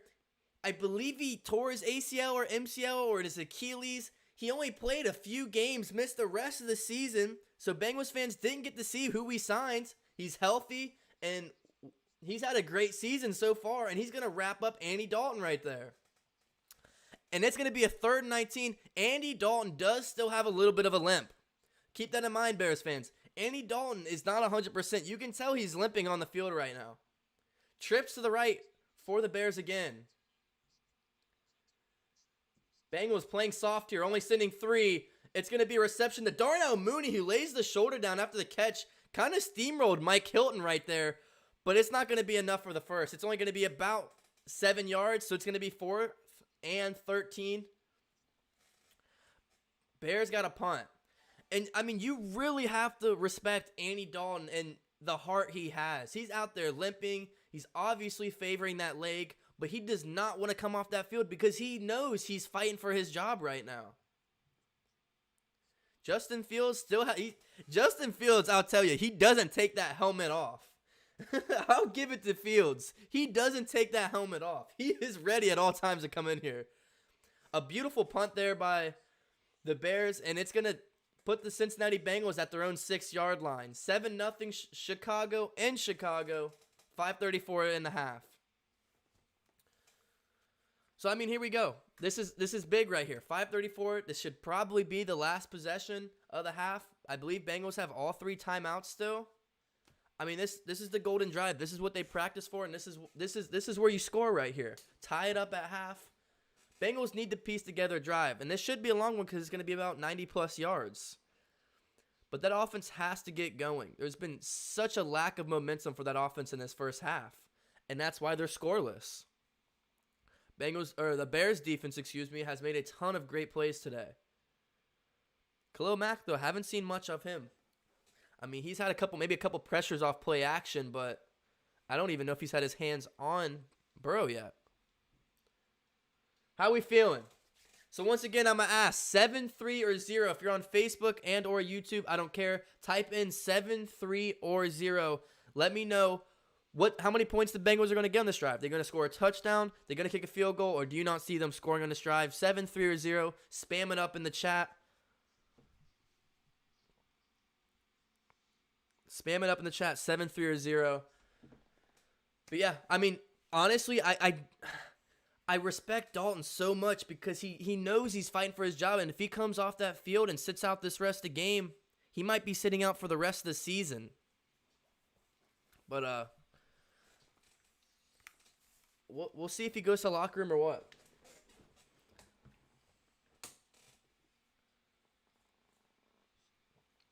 That should have been DPI.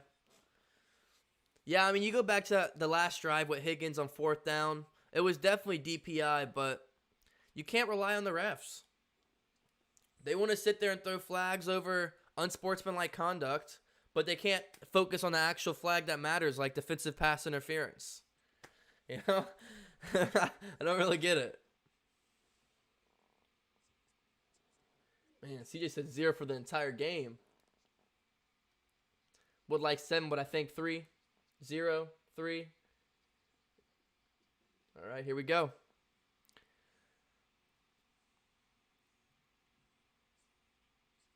So Dalton's going to head to the locker room early. So if the Bears do somehow get the ball back in this half, it will be Justin Fields. You know, he could just be going early, get checked out, and come back out in the second half. But Andy Dalton is heading to the locker room here early. 1st and 10, backed up. Empty set once again for the Bengals. Burrow calling out some audibles. From his own end zone, tosses it out to the left. Tyler Boyd on the reception. Maybe a gain of 2 yards.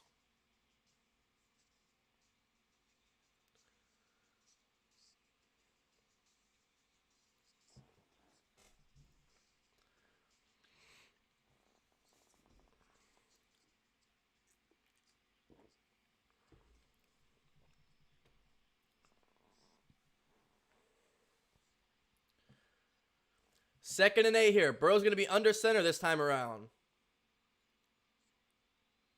I formation for the Bengals.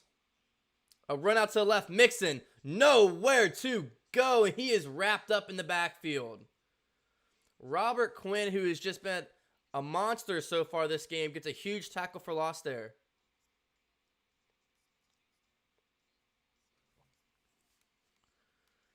And, I mean, this Bengals offense just looks flat. No confidence, no momentum. And this was the exact opposite way you want to start this drive. It is now 3rd and 11, and it is loud there in Chicago.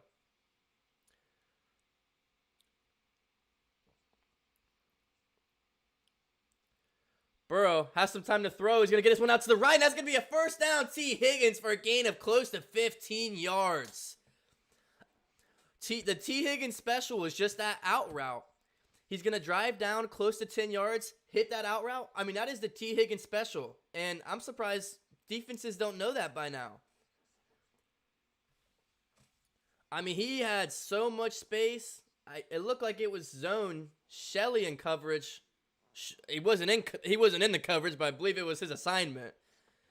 1st and 10, Cincinnati now at their own 20. A big first down completion. And this one's going to be coming back. Jonah Williams.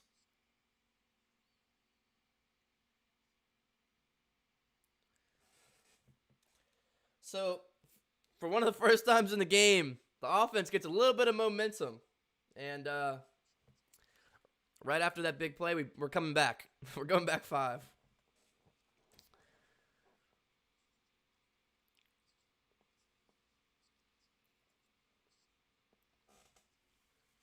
Burrow all by himself in the backfield.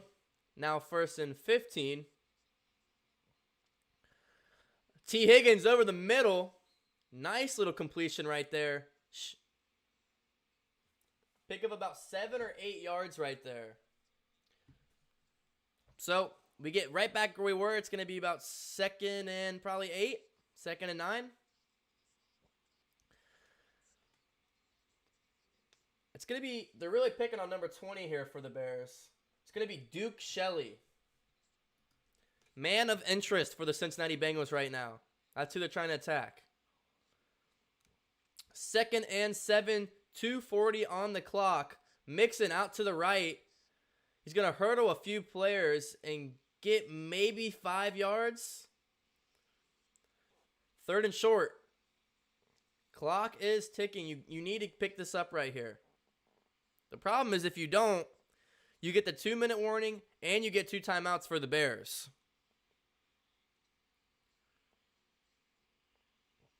3rd and 4. They don't have to get a playoff right here. Let's see if they do. And they're not. So, I understand why you don't take a play right there before the 2-minute warning. Because, if you don't get it, then the clock will stop after, and the Bears will also have 2 timeouts. So, essentially 3 timeouts if you don't get it right there. But at the same time, if you're aggressive and you're confident that you're going to pick this first down up, you call a play right there, you pick it up, time stops, and you still have 2 more timeouts. So, 2-minute warning here. A big 3rd down.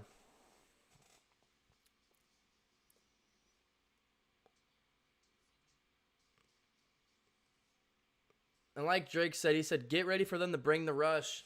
Haven't seen too much of a lot of blitzes from Chicago yet. When they have, it's been efficient, though. Just like when Eddie Jackson got in, turnover on downs. Or was it the 3rd down? Nonetheless, when they have blitz, it's been efficient, but it's been seldom when they do decide to blitz so far today. They really haven't had the need to blitz because, there's Mixon's picking up yards, but it's not too efficient. And with Burrow, he has to get the ball out quickly anyway because the four they're sending is getting there. So they really haven't had the need to blitz. And when you do blitz, their secondary is a little sketchy. So you really want to leave Jamar Chase one-on-one or T. Higgins or Tyler Boyd. I can understand why they're not blitzing too much. Bengals just have weapons and they get down the field quick with a one-on-one coverage down the field. But 3rd downs, when it comes down to it in these short plays, they sent the pressure, and for the most part, it's worked pretty well. The scoreboard still says 0, so obviously something's working.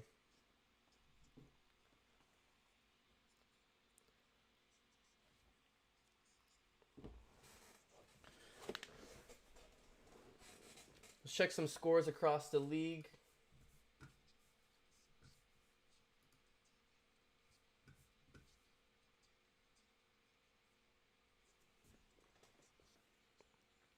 Steelers 7, Raiders 6, Eagles 3, 49ers 0, Texans 14, Browns 7. Looks like the Rams are beating the Colts, Jaguars beating the Broncos, Panthers beating the Saints, Bills beating the Dolphins, and the Patriots beating the Jets.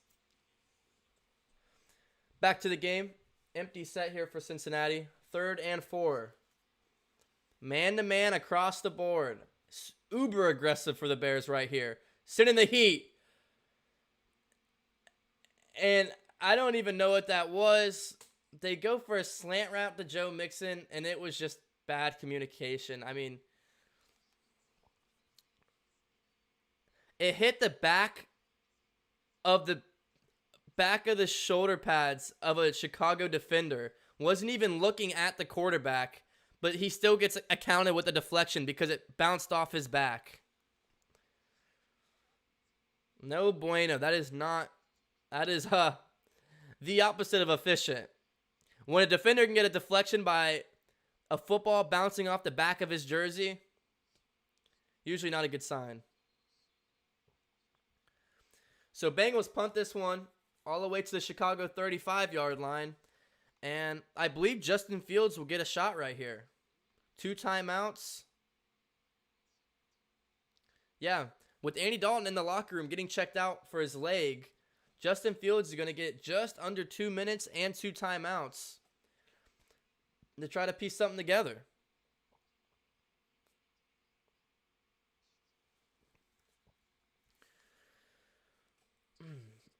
I mean, the play calling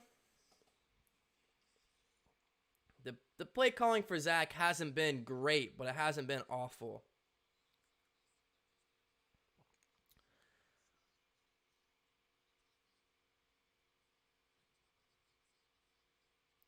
I mean, you look at this play and he wasn't open because it would have taken too long.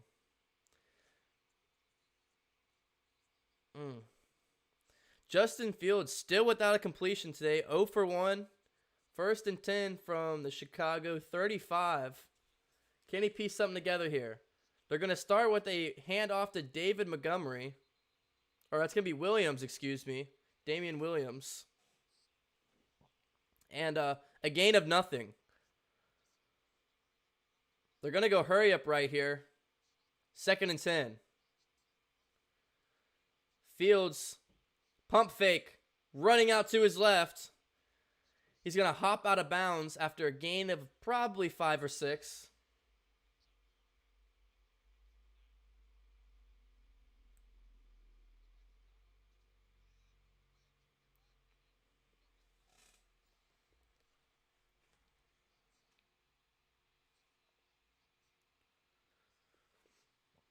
Third and 5 here for Chicago.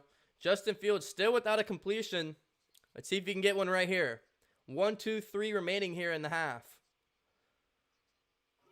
Bengals can get the ball back right here with the stop. 3rd and 5. Fields slinging it over to his right. Darnell Mooney.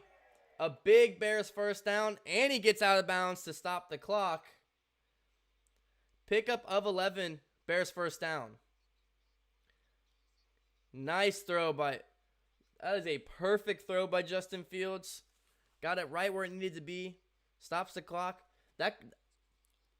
Missed opportunity for the Bengals. You get a stop right there. You use a timeout. You'll have 2 timeouts in 1 minute and 30 seconds, and you get the ball back. But defense can't get off the field.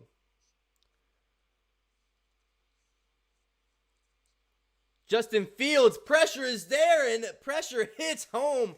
Trey Hendrickson and Sam Hubbard.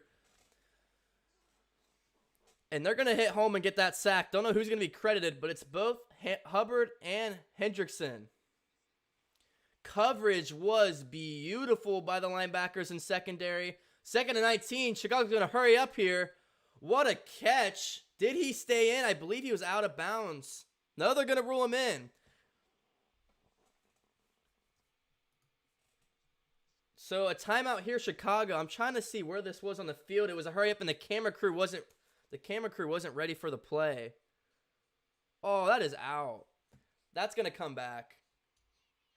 If they can review that play is gonna come back because he wasn't even close to being in. But the Bears called a timeout after the play, so I don't even know if it can get reviewed after the timeout from the Bears. But if so, it's a good completion. That was to Marquise Goodwin. There's really a fly in here. Come on. That was Marquise Goodwin.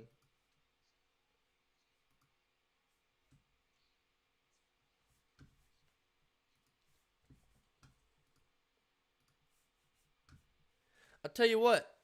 It's a little boring when the Bengals can't put any points up on the board. Like 0 points in the first half, and everyone's been talking about this hyped up offense for the Bengals. Come on. Something's got to happen. Let me check the stats for the game so far.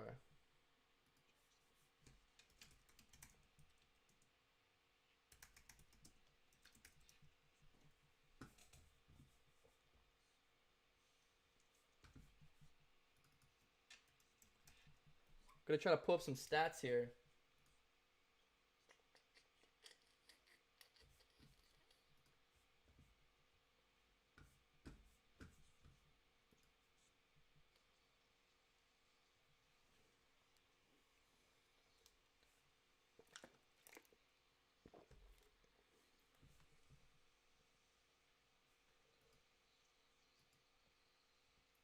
So for the Bengals, Joe Burrow 10 for 14, 71 yards. He's been sacked once. So I mean, Burrow's been great so far today. Really no complaints. I think I know at least two of those incompletions for him bounced off the chest or the hands of the Bengals wideouts. So Burrow's been efficient, just nothing down the field. Everything's been these easy, cross routes or out routes. We haven't even taken a shot once downfield. Joe Mixon, 9 carries, 19 yards. That's a 2-yard average. So, a Chicago rush defense has just been on it. A 2.1 yard average, it's not going to cut it. Andy Dalton, 10 for 11, 67 yards and a touchdown. David Montgomery, 8 carries, 26 yards. It's 3.5-yard carry. They just called this pass a completed pass, and it is probably the worst call I've seen all year in the National Football League. They just talked to Robert Dean, the guy that literally makes up if it's a catch or not, like the guy that makes up the rules, and he just sat there and said, this is obviously not a catch. Refs come back and call it a catch. Like, what? 3rd and 9 for Chicago. Fields feels the pressure, throws this one away, and he almost got sacked again. Or Dean Blandino. He's in the Fox Command Center. Basically makes up the rules for the National Football League. Clear evidence. He's explaining again. They have him back up on the broadcast explaining why it's not a catch, but somehow it's ruled a catch. Nonetheless, it doesn't matter. Bears punt it off right here. Bengals have 3 timeouts. A fair catch, and they're going to get it from their own 6. I will say this. The Bengals have not been able to start a drive. I mean, anywhere, not even at the 25, because even the kickoff we got after the Bears scored, the Brandon Wilson, the return man, he muffed the punt. So we had bad field possession there. The Bengals have had bad field possession the whole game. So props to the special teams for the Bears. And this drives this drives the same thing. A rush to Mixon. He's going to bounce off a few Bears defenders, get maybe 9 yards. Bengals are going to call their first time out of 3.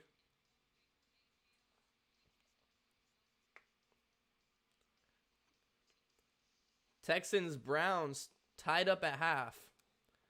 That's pretty surprising.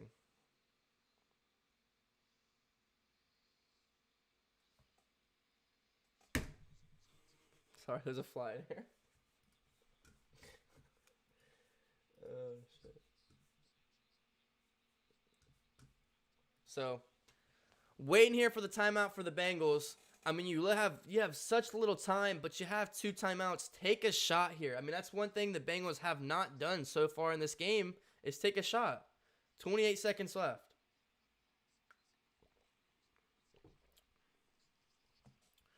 Burrow feeling the pressure, and he gets sacked.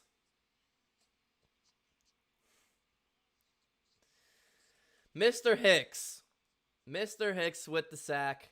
And the Bengals are just going to let this one, let the time expire. They only send 4. Burrow, I mean, he's not moving in the pocket right there. It's not exceptional blocking by Quentin Spain right there, but Burrow kind of has to move out the pocket. I mean, the pocket was collapsing, and he probably should have got out the pocket right there to make a throw. But once again, he's trying to sit in the pocket and trying to collect time to take a shot downfield. Bengals are yet to take a shot downfield because Burrow doesn't have time to throw the ball. So I think a obvious emphasis the Bears wanted to do today was get pressure on Burrow so he doesn't have enough time to make those plays down deep that worked last week against the Vikings. And so far, they've done a pretty great job of it. So it's going to be halftime in Chicago. Chicago Bears 7, Cincinnati Bengals 0.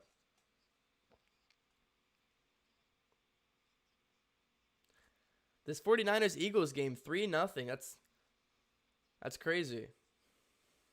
I'm going to look at this game, 7-0.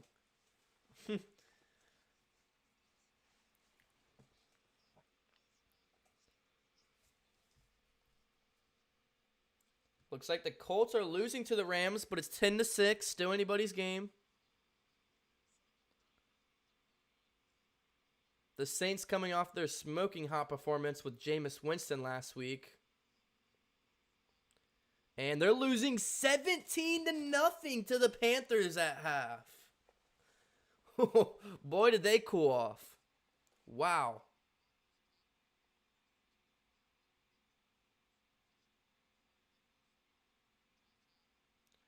Yeah, showing the Tua injury. I mean, he got absolutely plowed, just driven into the turf. And Dolphins are going to be down 14-0 against the Bills. Pretty low-scoring week for most of these games. Raiders 9, Steelers 7. Wow. Interesting score there. That's in Pittsburgh as well.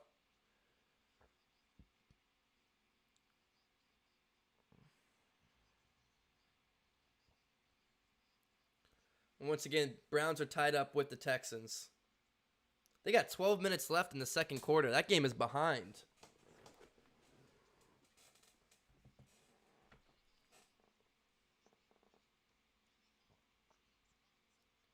(13-3) Patriots over the Jets. Let me know your guys' thoughts of the first half. Sounds good, Coop.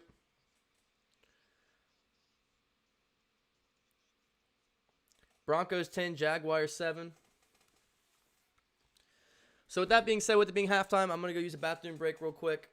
And I'll be right back within just a few minutes. So give me 1 minute. I'll be right back.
All right, all right.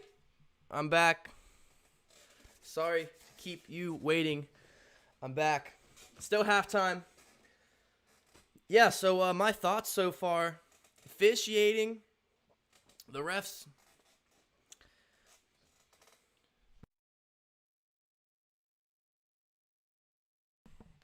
Excuse me. Is the mic back on now? Is it okay? Go. So the officiating crew. I don't know what they're on right now. For both sides. Both sides have had questionable calls and missed calls. So a little iffy on that so far. The Bears, they are just making Burrow be uncomfortable. They're not giving Burrow time to make plays downfield. And that's honestly why the Bengals haven't scored at all. And they're not letting him run the ball. Mixon has just really been struggling. I mean, the offensive line hasn't been awful for the Bengals, but they haven't been great either. They give up 2 sacks, just under 3 yards a carry per average for Mixon so far. His longest of the day only being 9. They need to buy Burrow a little bit more time. And I know it's hard to ask against this front 7 for the Chicago Bears. I completely am aware and understand how good they are. But you can tell the Bengals offense isn't operating like it was last week and like it should be by taking shots. I mean, let's be honest. We all know this season, this offense is going to live or die.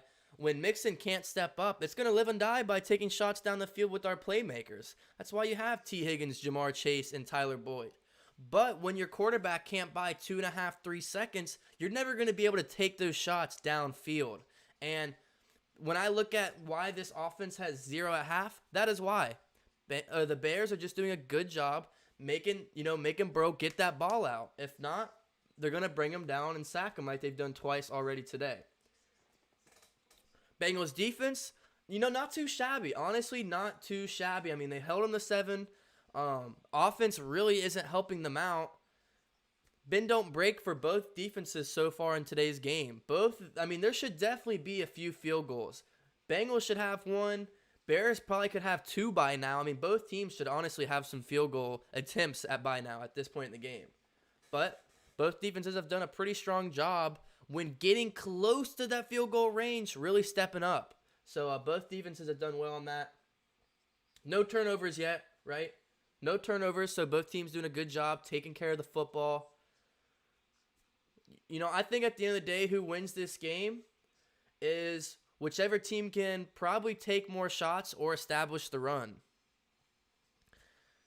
Obviously, take care of football in there as well, but neither side has really taken a shot. Andy Dalton has 56 yards, Justin Fields has 21 yards, and Joe Burrow has 71 yards.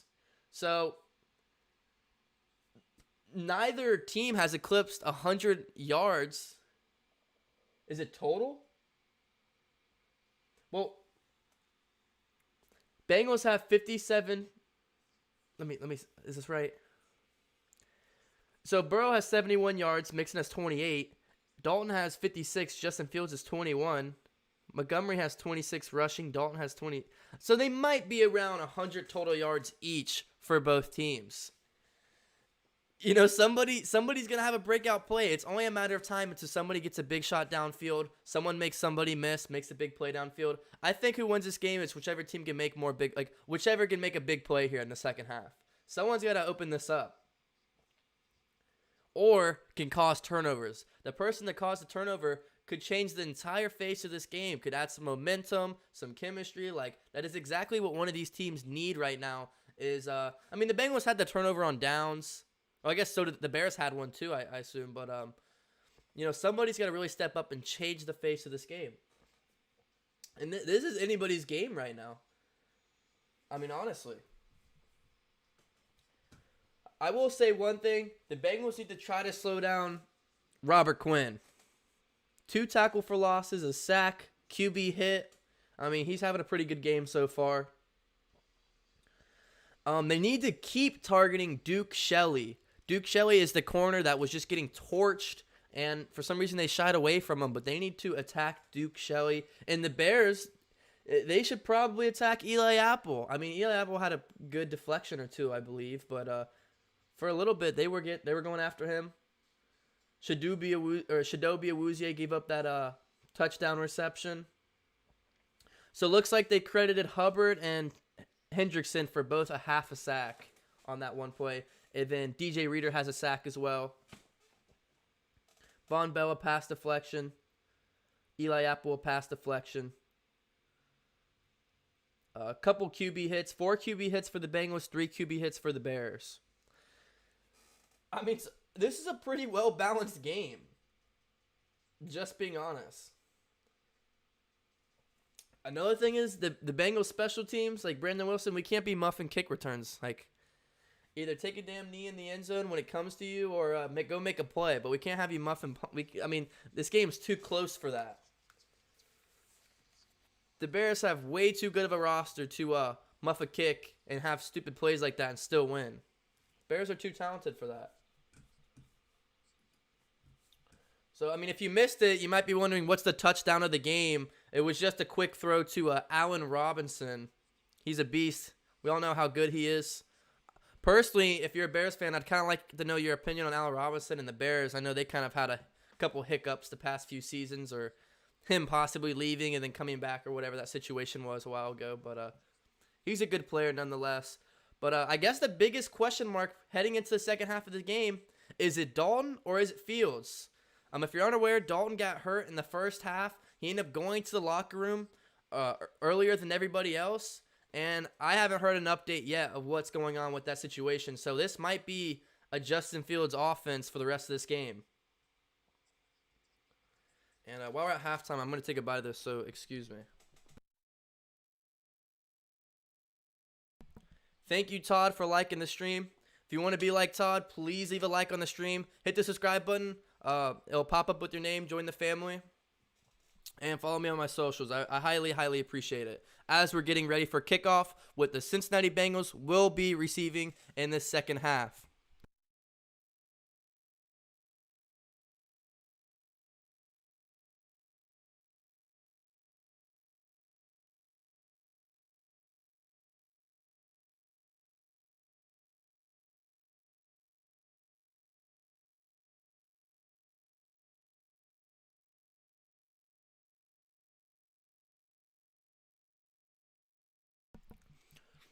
All right, excuse me. The kick is off. Brandon Wilson brings it out again. He gives it to around the 20-yard line for the Bengals. Andy Dalton is questionable. Dalton's on the sideline, and Fields is on the sideline. Matt Nagy is pacing back and forth to both of them. I don't even think Matt Nagy knows what he wants to do. So, no answer if who's going to be out there for the Bears. But Dalton is on the sideline just like Fields. Burrow's going to be under center here. Hand this one off to Mixon. Mixon, that is looking like a different Mixon. That was a good carry right there.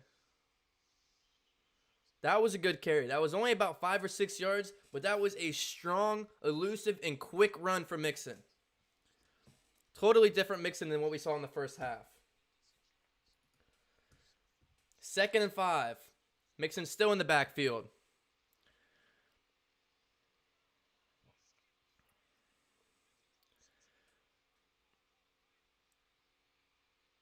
Wichita Brady says is the audible from Burrow. Mixon looking for some running room. Maybe got a gain of 2 or 3 yards right there. Good defense right there by the defensive front for the Bears. They're going to mark it a yard. So already 3rd and medium. 3rd and 4. Shout out to Austin for joining the DCTV family. Thank you so much. A huge 3rd and 4 here for Cincinnati. And it's going to be empty set. Never mind. Burrow's going to bring P. Ryan in the backfield with him. Auden Tate all by himself to the left. Look out for that. Burrow scanning over the middle. Tyler Boyd. That's going to be a Cincinnati first down. The ball is loose. P. Ryan falls on it. So Bengals get it. If they do rule it a fumble, they're going to call it down by contact. But whoo. Wow. A slant over the middle. Tyler Boyd hangs on to it. Ooh, it might be. Nope, he's down. Boyd was down anyway. But even if it was a fumble, Bengals would have recovered it. They actually would have got more yards because it went forward. But 1st and 10 for Cincinnati. A great way to start the second half. Great way. Burrow. Play fake. Taking a shot down, deep down the field. And that's off the hands of T. Higgins. Had the one-on-one coverage. What was I just talking about a few minutes ago at halftime? Bengals haven't been able to take that shot all game. They finally do. They got what they want. It's there. I mean, it's good coverage. Akeem Hicks lays a little hit on Joe Burrow. They called that earlier on Andy Dalton and the Bengals, but they're not going to call that. I don't understand this officiating crew today. Nonetheless, 2nd and 10. Bengals took the shot. Couldn't get it, but I like it. Empty set. Burrow. Pump fake. Wrapped up and sacked by Khalil Mack. Who else? His first sack of the year coming in week 2. Basically what happened here, Burrow's going to step back. The pocket comes, it collapses. Burrow tries to step up and get out of there. He knew he had to get out of there. But a beautiful wrap-up tackle, textbook by Khalil Mack. And that's what the Bears needed right there after the Bengals were marching down the field. But I was just talking about it. Bengals need to take that play downfield. Just didn't hit that time. So now it's going to be 3rd and 16. Empty set for Burrow. 4-man rush. Burrow's going to run out to his left. And he's just going to run out of bounds. That should be a late hit right there. And the flags come raining in. That is a late hit by Quinn. And Jonah Williams is getting to his face on the Bears sideline. Here comes Quentin Spain. Gomez has something to say as well. A late hit. I mean, that is just dirty. That is a late hit out of bounds on Joe Burrow. And the Bengals O-line had something to say to it. They had something to say about it. That's going to be Quinn. Unnecessary roughness. The boos come raining in, but it is what it is. Burrow was well out of bounds. Quinn came over, gave him a little shoulder check. A little more than a shoulder check, to be honest. I mean, it was a solid shoulder check. But, I mean, he's like 5 yards out of bounds. The play was over. I love the loyalty from that offensive line, Jonah Williams and Quentin Spain, to come over there and let them know, like, hey, you're not going to treat QB1 like that. Like, hey, man, I ain't going to fly over here. And that is killer for the Bears, because that's an automatic first there for Cincinnati. Killer for the Bears. Wow. 1st and 10 for Cincinnati. Mixon lowers the pads, gets a good gain of 4 or 5 right there. Mixon's looking good in the second half. He's running a lot quicker and a lot harder the second half.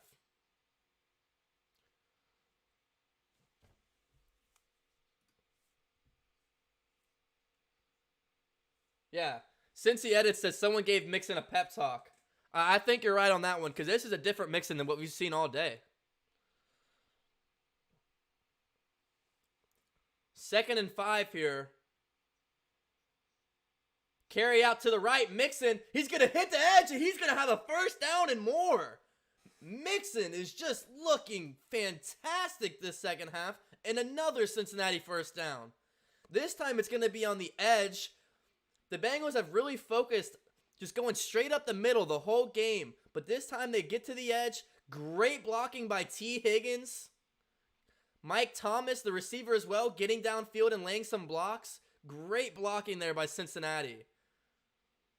Get Mixon in some space, and he's going to make some plays. 1st and 10, Cincinnati. P. Ryan's going to come into the game, give Mixon a breather. Burrow. He's going to have to check down the P. Ryan. This one's going to be incomplete. The pressure was there. Pressure was there.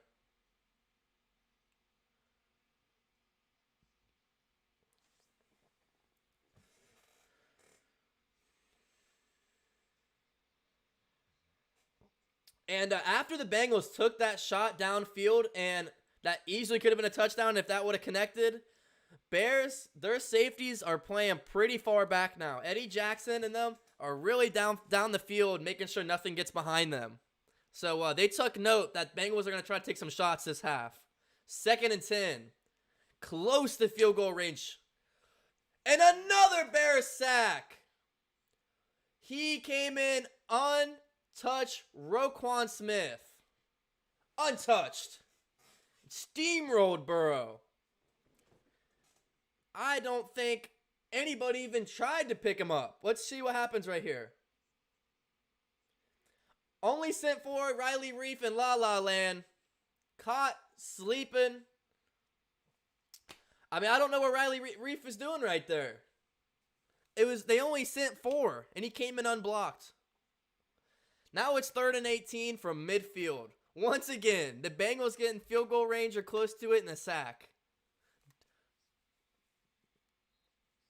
So they give this to Chris Evans, and it's going to bring up a 4th and medium, and I think the punt unit's going to come back on.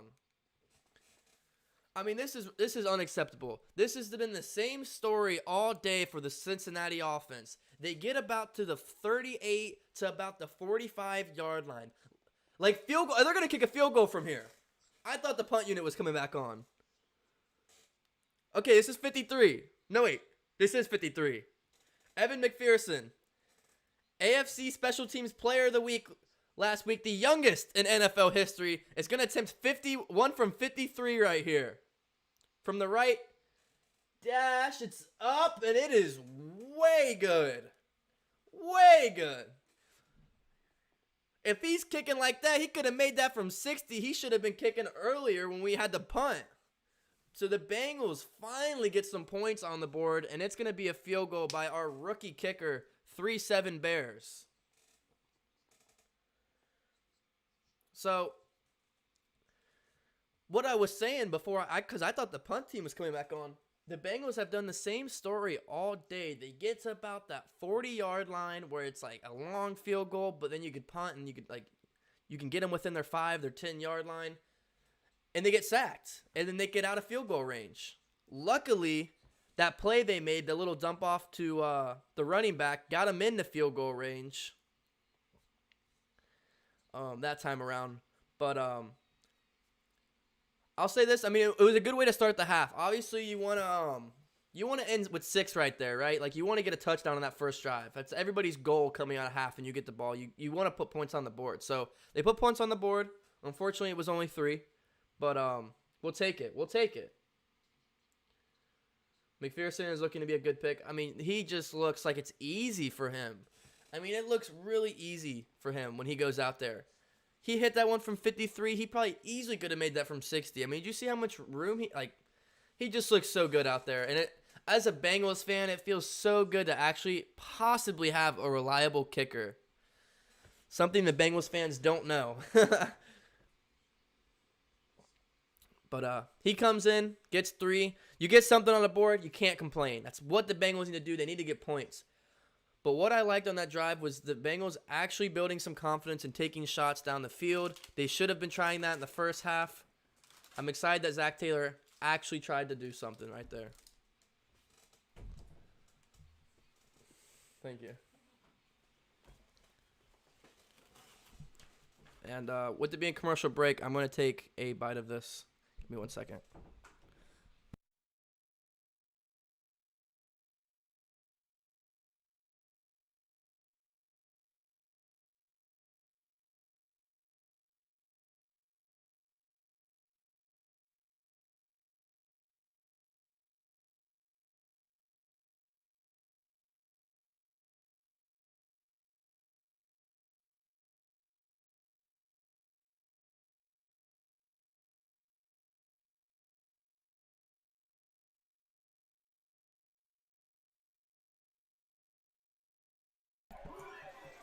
Yo, can we get some Hoodays in the chat?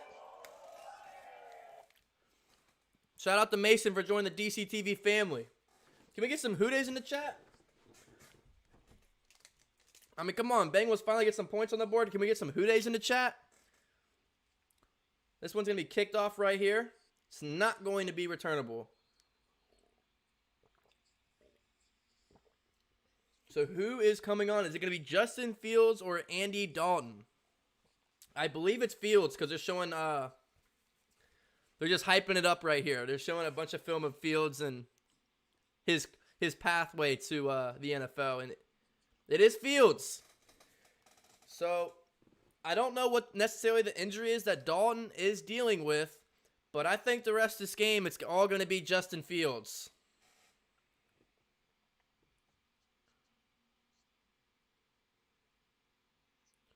First and 10. Montgomery out to the left. Nice little juke move. A stiff arm. And that's a good gain of 6 or 7. That was a nice play. Juke move and a stiff arm.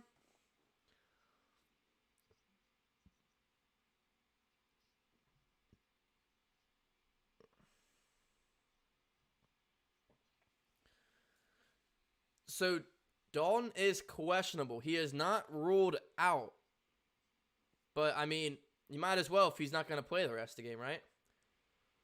Second down. Fields is going to keep this one. What a spin move to pick up the first down. Trey Hendrickson had an open field tackle on the keeper for Fields, and he just put a 360 beautiful spin move. Oh, my gosh. Hendrickson is going to be feeling that one when they watch film this next week. That would have stopped them from the first, but Fields got the first because of the spin move. Trey Hendrickson, what? You got to wrap him up right there. What a move by Fields. First and 10. Montgomery's going to, another spin move. That one was on Ogunjobi. And another first down, a 10-yard run by Montgomery. Bengals can't seem to wrap up right now.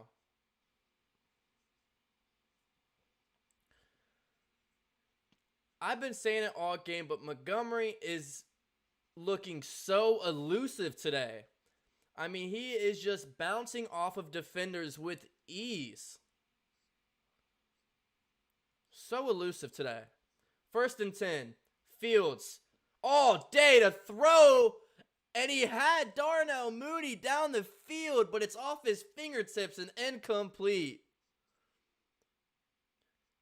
Off play action. He had all day to throw. Darnell Mooney came across the field. Eli Apple in coverage, and that's open. And it falls right off his fingertips. It is just slightly out of reach. Slightly out of reach. It's catchable, but it's so close. Empty formation here for Fields.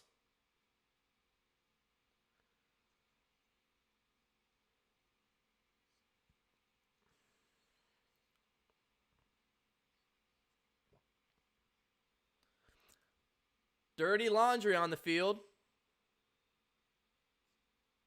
And it's on the offense. The ref doesn't have his mic on, but he's signaling for the offsides.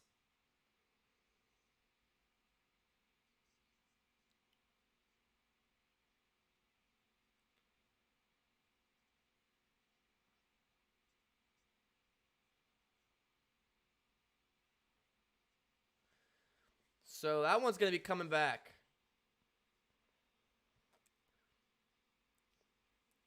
Second and 15. Fields is going to take off. And he's going to slide down. A nice little gang there.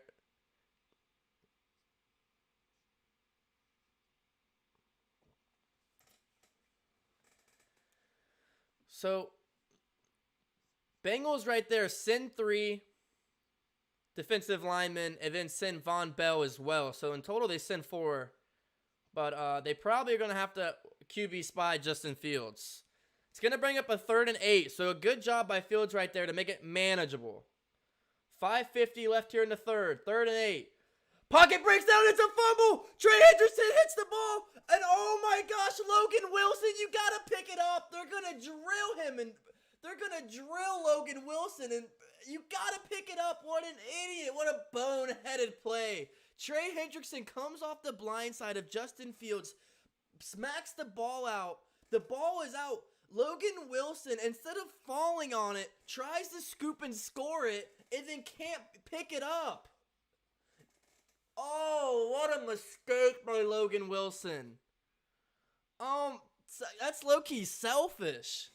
He could have jumped on it. It was just him and the ball in open field, but he tried to scoop and score it and couldn't pick up the ball. I mean, nonetheless, Bears punt the ball. Bengals get it right here.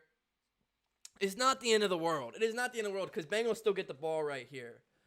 But Trey Hendrickson, that is exactly why the Bengals brought him in on the offseason. He just got juked out of his shoes by Justin Fields a few plays earlier, and then comes back and makes that play. So what a redemption there by Trey Hendrickson.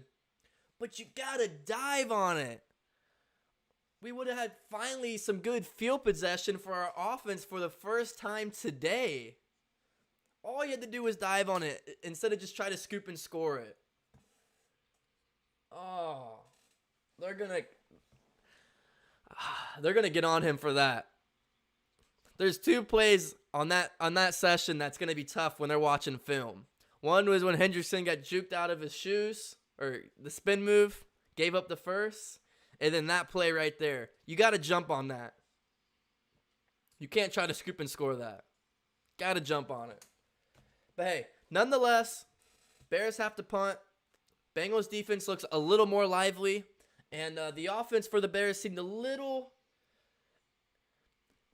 off just because they've probably been used to Dalton. You know, you have the offsides, a little bit of miscommunication right there with the Bears offense, but you know, that's going to take time with Fields just hopping in there out of nowhere. Now he's the starter.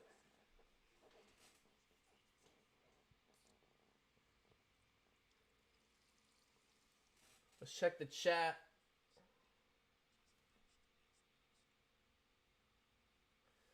Patriots up 23, Browns up 21-14. Tyrod Taylor has been ruled out versus the Browns. So who's playing for the Texans? Who's the backup for Tyrod Taylor? Is it Ryan Finley? Because I know Finley's on that team, right? DC, did you see TJ Watt has been ruled out? Yikes. I did not. Is he good? What's the injury? That's not good. Look, man, I mean, injuries is a part of a game. It sucks. It sucks, but injuries are part of the game. And as Bengals fans, we are well aware of that from last season. So, Bengals offense, what can we do? What can the Cincinnati Bengals do? You just scored last drive. You got to continue to build that momentum and continue to put points on the board.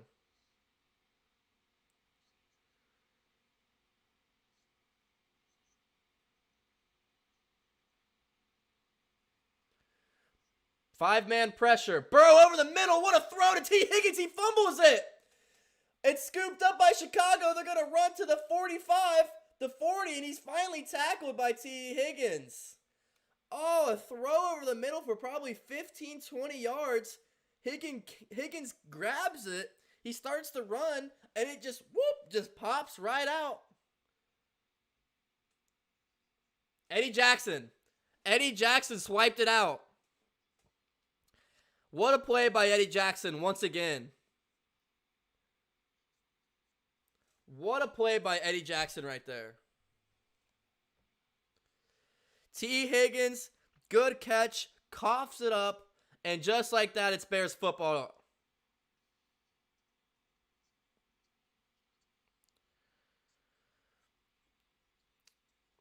Wow. Finally get moving down the field, and that happens.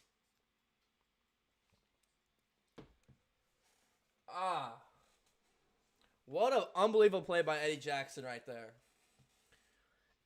It was a beautiful read by Burrow. 5-man rush. He knew exactly where he wanted it. He got it there. Higgins caught it. But you got to hang on to it. Eddie Jackson came over there and stripped it out.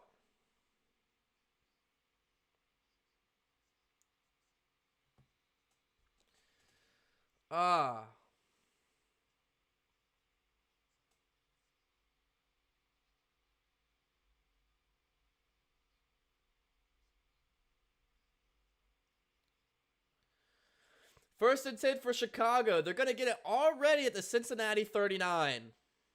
It's going to be David Montgomery. Wrapped up after a yard.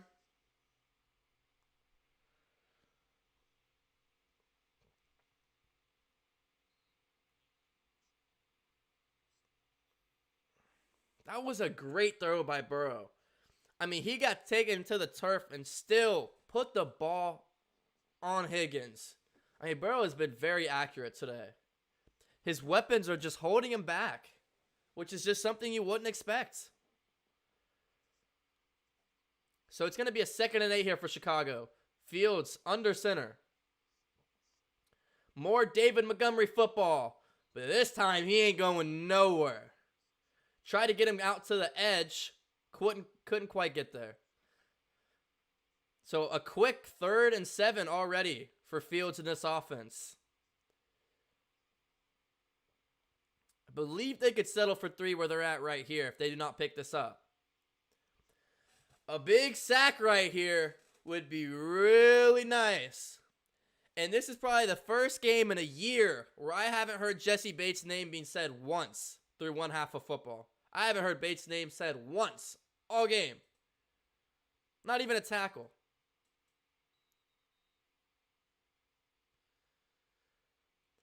Yellow laundry. False start on the offense. So a 3rd and 7 now becomes a 3rd and 12. Another false start. Ever since Fields has been the quarterback back there, they're struggling with getting the timing down. Obviously, probably a different cadence than what they had with Dalton, but struggling to get comfortable with that.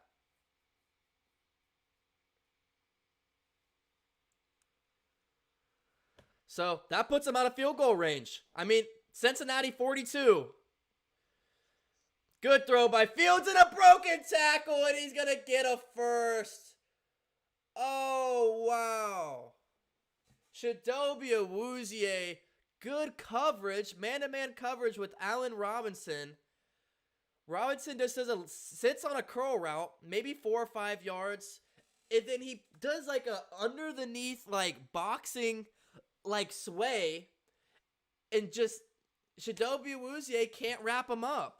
And he turns it from what would have been a 4-yard reception to a first down. Allen Robinson, his 2nd reception of the day. It's another big reception. And that puts him all the way at the Cincinnati 29-yard line. Fields, all day to throw the ball. And Mooney is going to get another first down right here. Crossing patterns right there for the Bears. And, you got to get some pressure on Fields. He had all day to throw. And I was just talking about how I haven't said this man all day, and that was his zone he just got burnt in. This might be, I haven't seen a game like this for Jesse Bates in I don't know how long. It's not that he hasn't been bad, it's just he hasn't been anywhere. Montgomery wrapped up in the backfield. Ogunjobi, a tackle for loss right there. 2nd and goal for the Bears.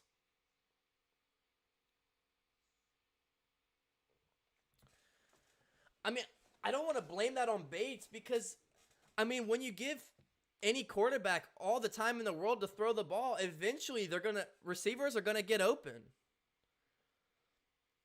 That D-line has to help out our secondary, just like what the Bears are doing, and not give the quarterback a lot of time to throw.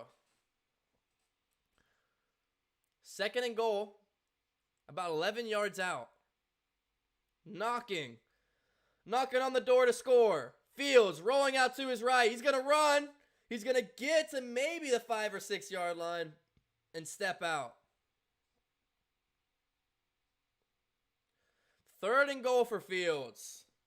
If you are a Bengals fan, spam up Houday for good luck because this is a game-changing play right here. 3rd and goal from about the 6 yard line. From about the 6-7 yard line, 3rd and goal. If you're a Bengals fan, spam up the Houdays for good luck. They got to get this off before the end of the 3rd. Third and goal. Fields knocking on the door. Montgomery in motion. And there's a flag on the play.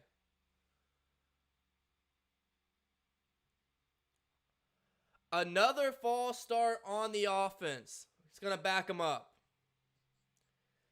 And you can just tell Fields is a little anxious.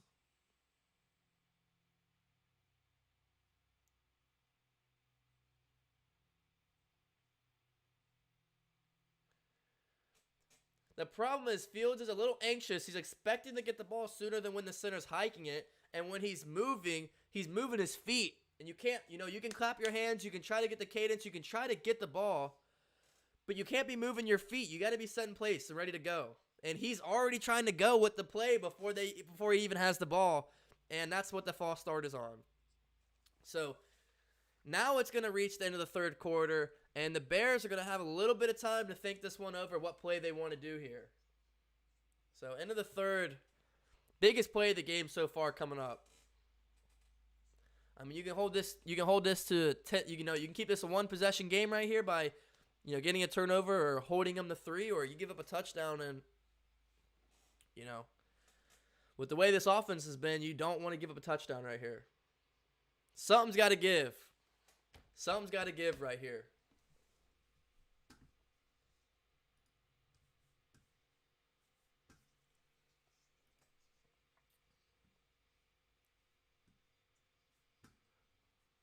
What play call are we expecting here? I'm gonna go ahead. I'm gonna guess it's gonna be like a rollout. They're gonna have Fields roll out to his left or roll out to his right, and they're gonna have like the receiver. There's a play, not like a play action, not necessarily a play action, but like a play fake rollout where as soon as he gets the ball, he's just rolling already in motion. I think they would do something like that because, worst case scenario, if the receiver isn't open, Fields will probably just take it in himself. At least they have a good chance of doing that with Fields with his mobility. So if I have to assume a play here, I think they're going to do some type of rollout right here at Fields and try to get into the end zone. You let me know what you might think the Bears have up their sleeve right here.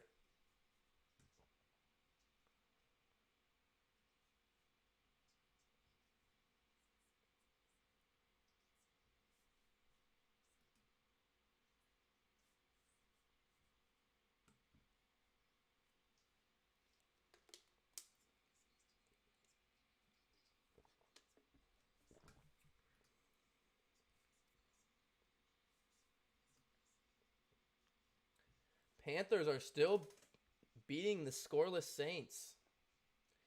Browns are now up 24-14 over the Texans. Looks like David Mills was the backup quarterback behind Tyrod Taylor. Not Ryan Finley, Mr. Steeler Killer. Rams are beating the Colts, but it's still a close game.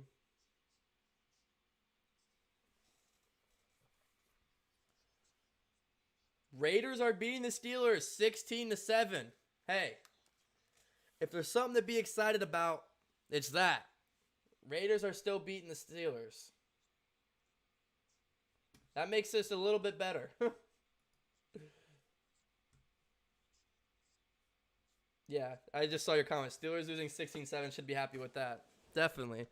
All right, third and goal here. Now from about 11 yards out. Bengals send the pressure. It is up for Allen Robinson, but good coverage by Chidobe Awuzie. Excellent coverage. A redeeming play for Chidobe Awuzie as he gave up the first receiving touchdown of the game. And then earlier this drive, he missed a big tackle on Allen Robinson, which led to about a 12-yard gain, a big first down. But Chidobe Awuzie, a beautiful pass breakup by Allen Robinson. And they just tried to do like a little fade route. It was just a little fade route, back of the left end zone, one-on-one coverage, and Awuzie played it to perfection. So a 28-yard attempt here for Chicago to try to make this a 7-point game, and they will just do that. So the lead is back to 7 for the Bears, 10-3 in Chicago. 14 minutes left, 14:52. I mean, this is still anybody's ball game. This whole game has just been so intriguing to me because at any time, I'm just waiting for a big play. And there really hasn't been a big play for either team besides that fumble for T. Higgins. Like, I'm talking about an offensive big play. There really hasn't been one for either side. And I'm just waiting.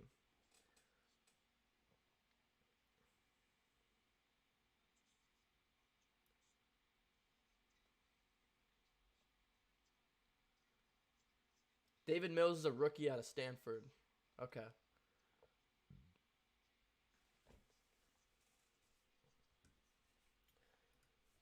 So, I mean, if you're a Bengals fan, you can't be too upset.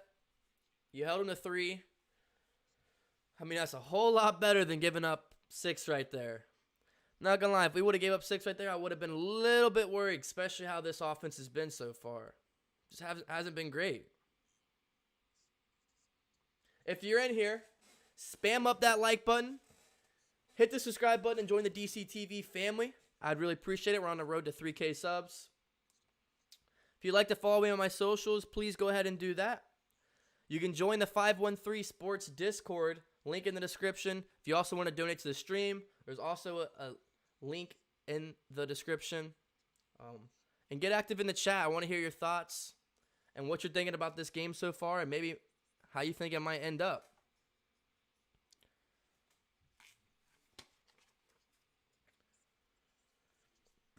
Really on this drive, the Bengals want to establish, like, I want them to have that long time of possession drive, but at the same time, you kind of don't really want that because only 15 minutes left.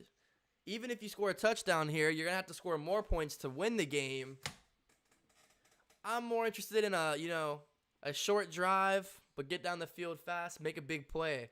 But Bears defense has not allowed none of that so far.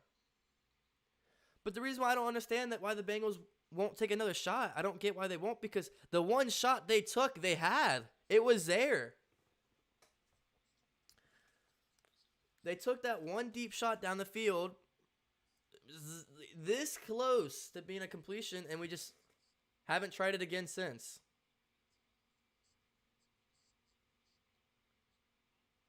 I'll tell you one thing. Akeem Hicks is a bad, bad man. I would not want to be blocking him. Brandon Wilson's going to take this one out of the end zone. Going to get to the 15 and then slips up. Just take a knee, Brandon Wilson. Please just take a knee. Why is he bringing that out? Gets to maybe the 15. I just feel bad. Our offense hasn't had any good field possession, like starting field possession this whole game. It's been so bad all game. And that's not gonna that return's not gonna help. Burrow under center here. A run out to the right. Mixon fighting for some yards. Trying to follow his blockers there. 4-yard carry.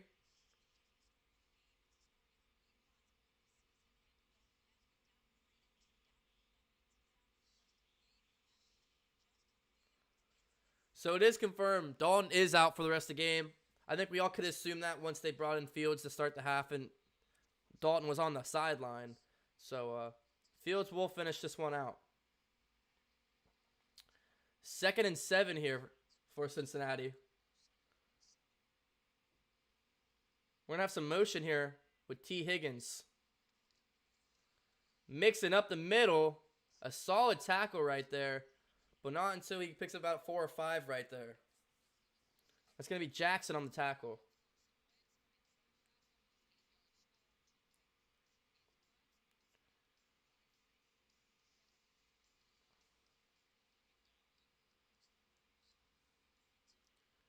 Third and 4 for Cincinnati. From their own 24. CJ Uzomah far wide out to the right. Never mind, they're going to bring him in on motion. Audible for Burrow. The play clock is ticking. They got to get it off. They do.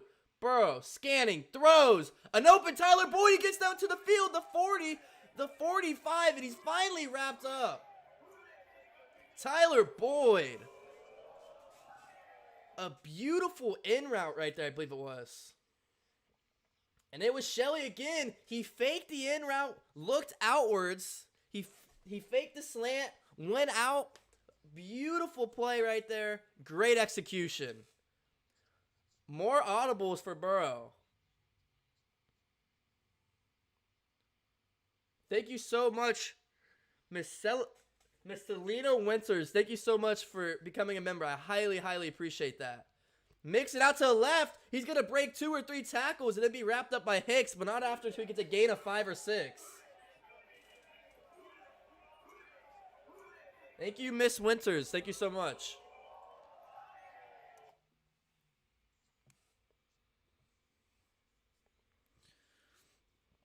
The Bengals offense finding some production, trying to get comfortable. 2nd and 4, 12 minutes remaining.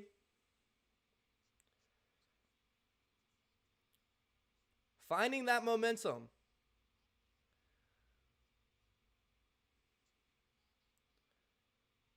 Shotgun. Burrow hands this one off. Mixon gets back to the line of scrimmage. 3rd and medium for Cincinnati.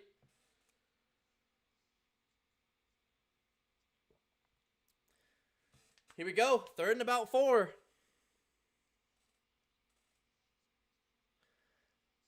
Hurry up offense for the Bengals. They're at least going to the line of scrimmage quickly. 5 for 11 on 3rd downs today.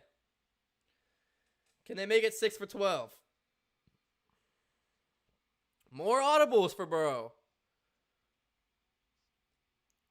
A lot of communication here for Burrow in this Bengals offense. 3rd and 4. Got to get it off. They do. Throws. Picked off.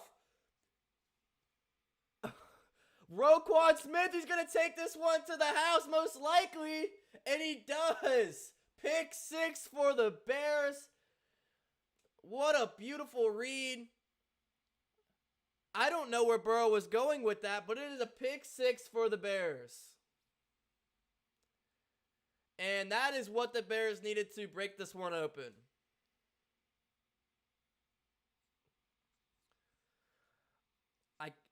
I got to see what happened right here. So Burrow's looking to his right, and there's an open Tyler Boyd. Tyler Boyd was open in that coverage, but he didn't see the stealthy Roquan Smith just sitting right underneath it, and came right into his hands. What a play by Roquan Smith. And he broke Mixon's tackle to take it to the house.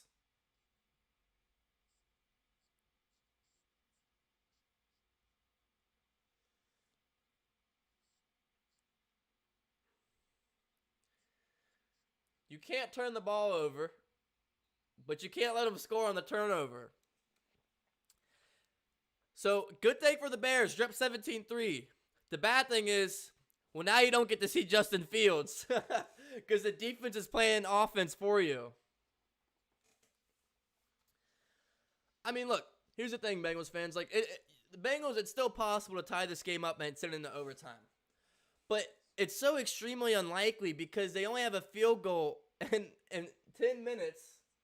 Yeah, in less than 12 minutes, they're going to have to piece together two touchdowns. And they can't even convert on 3rd downs.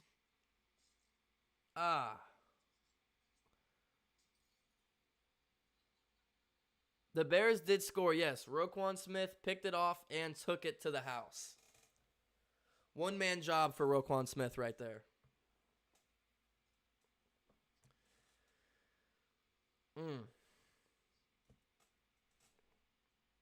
You hate to see it if you're a Bengals fan. Shout out to Rocky joining the Discord.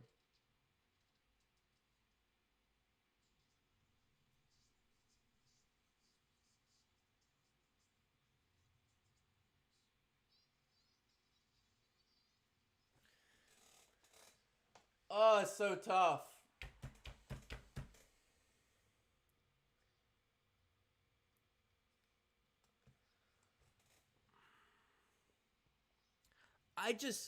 I don't understand how the offense could be so effective last week. I mean, so little miscues last week. And then this week is like a whole different story. And we all know the Bears defense. We all knows what it is. It's one of the best in the league. Like, we all know it's very, very solid. But it ain't perfect. I mean, let's not act like their corners. I mean, come on. Let's be honest with ourselves. And we know the weapons we have. We just can't get it down the field.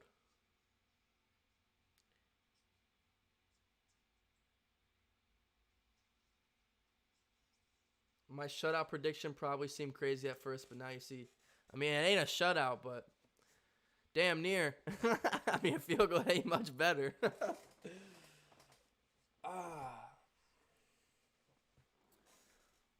So here we go. That is Joe Burrow's first interception in 200 pass attempts. That is the longest active streak in the NFL. Speaks volume. Burrow doesn't make many mistakes. And Brandon Wilson, can you please just take a knee in the end zone? Don't bring this out. He didn't even get a chance. They should give him a chance. I don't know why the Bears would kick it out the end of the end zone. Let him bring it back. He can't even get to the 15-yard line. Burrow needs time in the pocket, says Austin. That's true, but that time, no pressure. That interception, there was no pressure on Burrow. He had what he wanted. You know, it was just a great defensive play. And, you know, a bad read. It was there, but not when Roquan was lurking.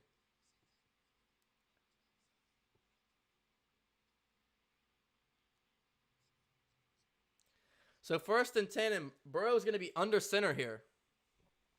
Probably looking play action. And they're not. It's going to be a handoff to Mixon. Mixon, a gain of 3. Burrow had time right there. 14 for 22, 128 yards, no touchdowns, and a pick for Burrow.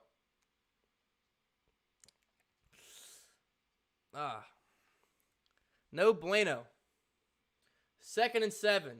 Play fake. Burrow to the left. Picked off again. Jalen Johnson. That was a bad read. That was a really bad read. There was nothing there right now. And Burrow is PO'd. It was a curl route, man-to-man coverage, and he just jumps the route. Johnson just jumps the route. Burrow was looking left. He was looking T. Higgins. T. Higgins sat on a curl route, but nothing was there right there. Nothing was there right there. Burrow got antsy, and he threw that pick right there. That was a bad read. There was nothing there. I don't want to say anything was jinxed, but they were just talking about how Burrow had 200 completions without throwing an interception. The longest in the NFL currently. He throws a pick. It'll be fine. Burrow's going to shake it off, right? He's on to the next play. Boom, pick. Another pick. And that probably seals it right there. Unless we can get a turnover or a quick 3 and out, that's most likely going to seal it. Unless the defense can make a play. But that one's on Joe right there.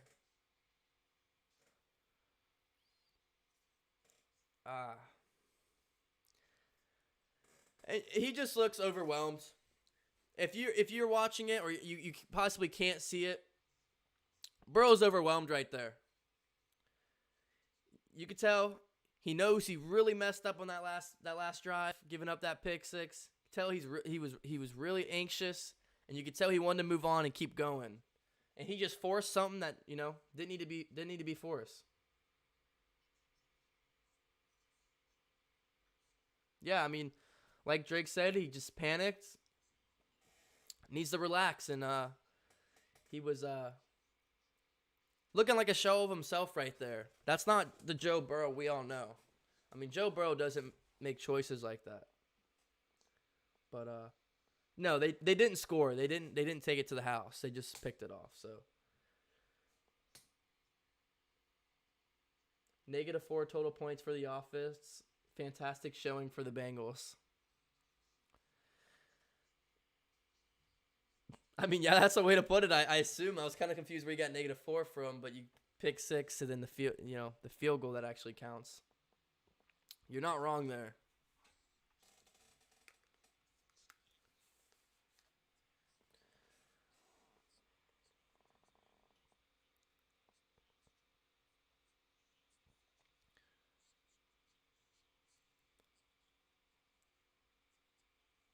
Yeah, I mean, there was just nothing there for Joe, and there was no space.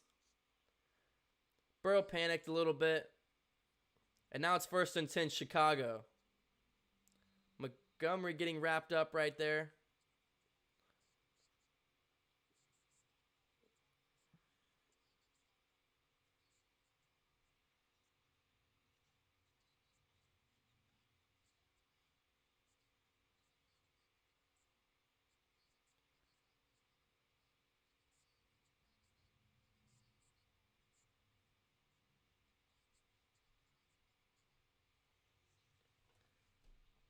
Hello from Wyoming.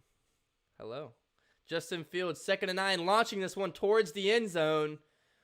Woo! And that was almost 6 points for Allen Robinson. Look, the Bears know how to take shots. Interesting. Taking a shot down the field, one-on-one coverage. Chidobe Awuzie going his way again, and that should have been a touchdown. Now in coverage. I mean, there was a little bit of a push, but I don't know. I mean, I think the Bengals got a little lucky right there. Personally, I don't think that's a pass interference at all. That's just aggressive football, but if you've been watching today's game, the refs don't like aggressive football. All game they've had, I told you, this officiating crew has been strange all game with those calls. Nonetheless, 3rd and 19 for Chicago. They're just going to do a little check pass to Montgomery, who's going to get a nasty stiff arm and just making the Bengals defenders look foolish. I mean, they haven't been able to touch Montgomery all night long. It's 4th down. They got to kick a field goal. But, wow, the Colts take the lead over the Rams in the 4th after a muffed punt. The punter, just what the Browns did the other week against the Chiefs. That's crazy. 4th and 14. Oh, they can't kick a field goal. Excuse me. It's going to be a punt. And it's going to go into the end zone. No return, thankfully. So a touchback for the Cincinnati Bengals. And, well, if they want to compete in this game and send this to overtime, they got to make some plays.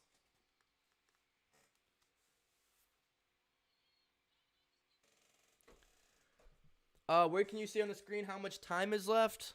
If I haven't said it in a while, you need to know. If you check the very middle, tippy top, it's in red, tippy top on that score, like up there. It says the quarter and the time. Got about 8 minutes left in the 4th quarter.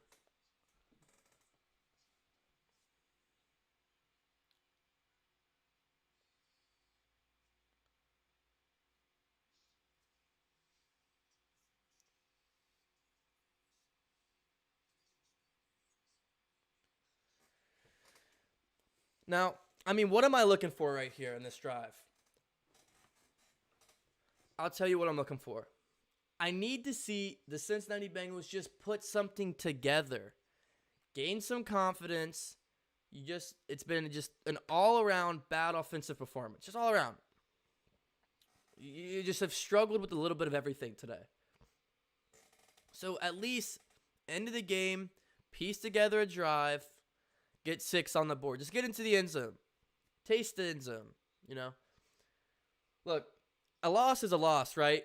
But a 17-10 loss looks a hell of a lot better than a 17-3 loss. Nonetheless, a loss is a loss. I'm not saying it's any better, but I kind of am. At least get a touchdown on the board is what I'm trying to say.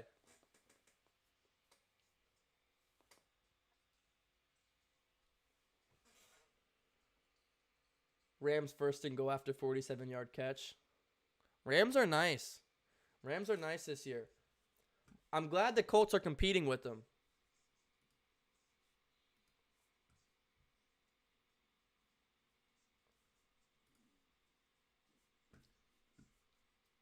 Wow, Texans are staying in the game with the Browns. 24-21 Browns. Is Tyrod Taylor still playing, or is it the backup for the Texans? Does anybody know? Let me know in the chat.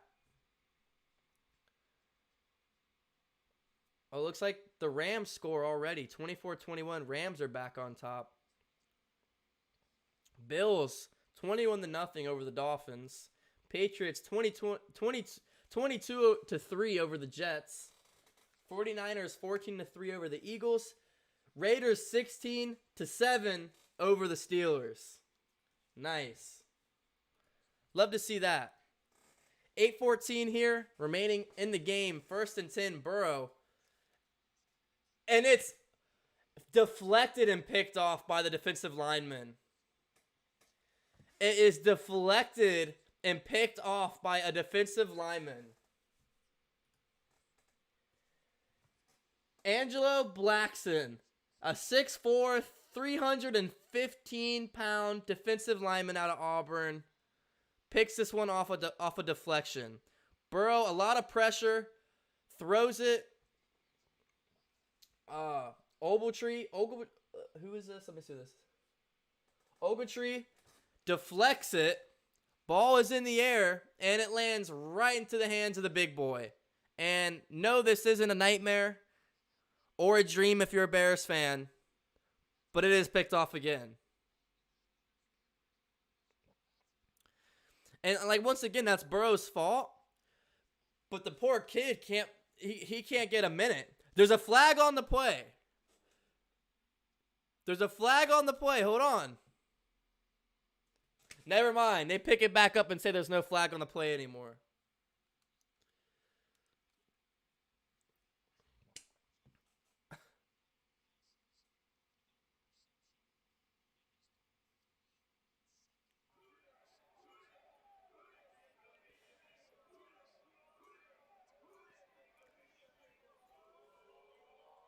Thank you, Karen, for following on Facebook. So, Burrow goes 200 straight receptions without a pick. And then throws 3 back-to-back to back. And now it's 1st and goal Bears.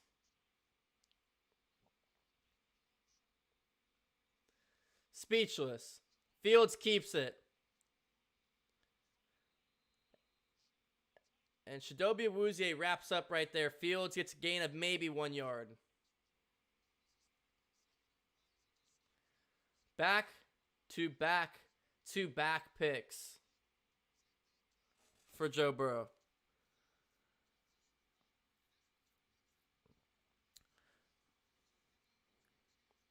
Yeah, I mean, Joe Mixon's got to step up and block the linebacker and give Burrow time to throw. I mean, I'd say he probably had under 2.5 seconds to get that ball off.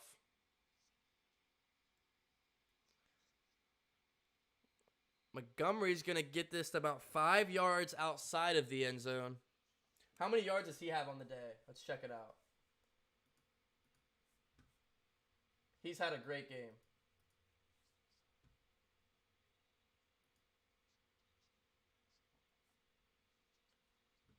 Oh, he only has 47 yards? What? I know he has more with receiving, but just rushing yards? I thought he had way more than that. Mixon has more than him. That doesn't seem right. Fields looking end zone. No. Darnell Mooney looking his way again. 4th and goal, and Bears fans are still going to have to await Justin Fields' first throwing touchdown. Back of the left side of the end zone, looking for Darnell Mooney just off his fingertips. Good coverage once again for the Bengals.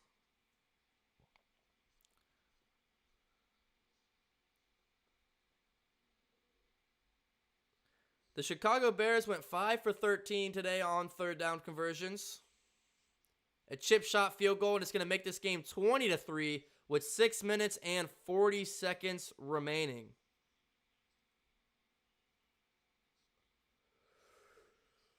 Oh, that's tough to watch. We have just as many interceptions. I'll put it like this. We have more turnover. The Cincinnati Bengals have more turnovers than they do points. I'll say it again. The Cincinnati Bengals today have more turnovers than they do points.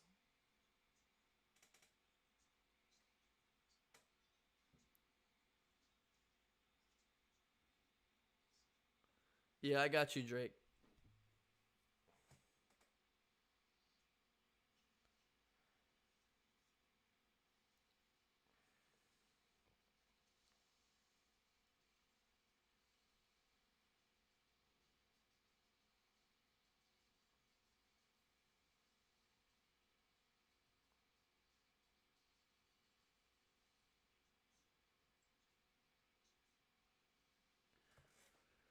Oh, man, that's tough.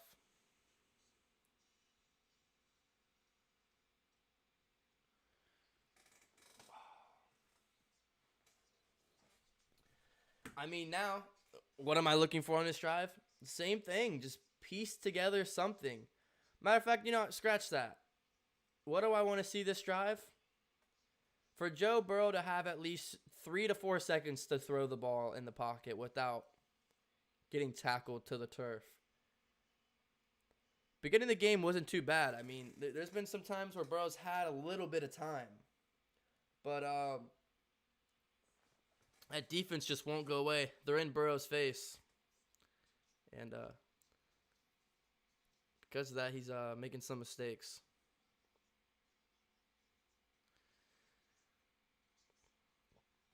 Who do the Bears play next week? Don't want to be that guy to let's check week 3, but kind of being that guy.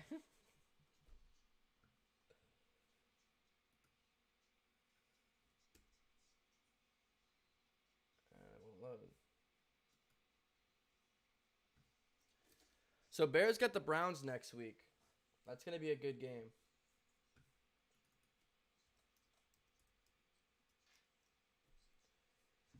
And the Bengals have the Steelers in Pittsburgh. The only reason that stresses me out is because if we're struggling protecting Burrow, and like I said, this is one of the best front sevens in the league. I mean, everybody knows that. But if we're struggling to protect him this week, Steelers have one of the best front sevens, just like the Bears. Probably going to struggle to protect him next week as well. Oh.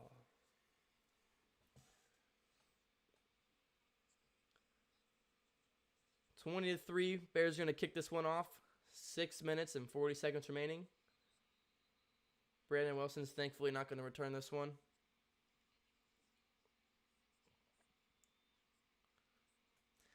Oh, the Steelers scored. So now it's 16-14.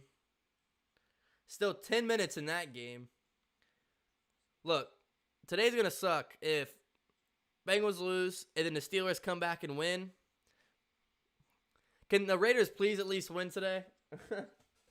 Come on, don't make the Steelers come back last minute and win. And we also get beat 20-3. Empty formation for Joe Burrow. Looking for a completion, just a sign of life. Pump fake. A 5-yard dump pass to Boyd, and Burrow almost got sacked.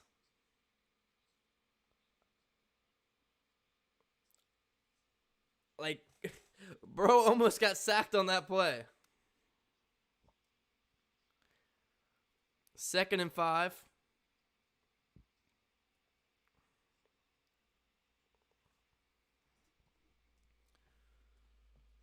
Jamar Chase wide out to the right.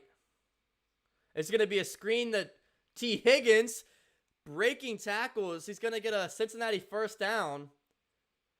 But T. Higgins is hurt. Hicks on the monster tackle. But Hicks laid the wood on Higgins.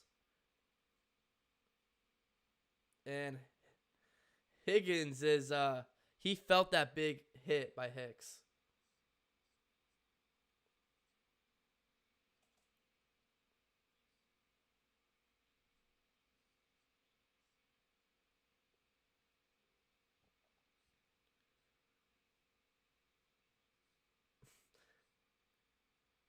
And all Hicks did was just put all his body weight on Higgins.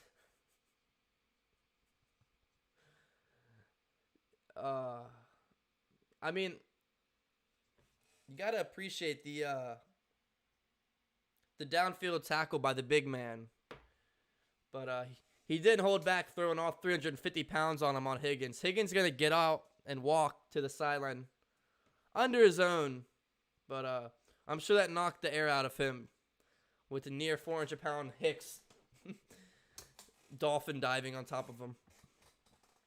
So Burrow, 16 for 26, 143, and 3 picks. 1st and 10 from their own 40. Empty set here. Burrow has time to throw. He's going to take a shot deep. He has his man. And a bad throw by Burrow. Wow. Should have been 6. Jamar Chase wide open down the field. Nobody. And Burrow throws it out of bounds. That's a touchdown right there. Just, Burrow didn't play bad the first half, but this second half, Burrow, this has been rough. Jamar Chase, that should have been 6. We should be celebrating hitting the gritty in the end zone right now, but, that was floated like 5 yards out of bounds. A run to Mixon. It's going to bring up 3rd and 7. 5 minutes remaining here in the 4th. That was it. Take a shot. And once again, the 2 shots we took today, they were there. The 2 shots we took today were there. Just couldn't capitalize. But those 2 shots were there. 3rd and 7. Burrow steps up. Tyler Boyd is going to get the first down right there. Tyler Boyd, you know, he's definitely led the receiving today. He's had a nice game today. Just working that slot. Picking across the zone. Actually, it might have been man. I can't tell if that was man or zone, but just doing work in the slot, trying to get some routes to get open.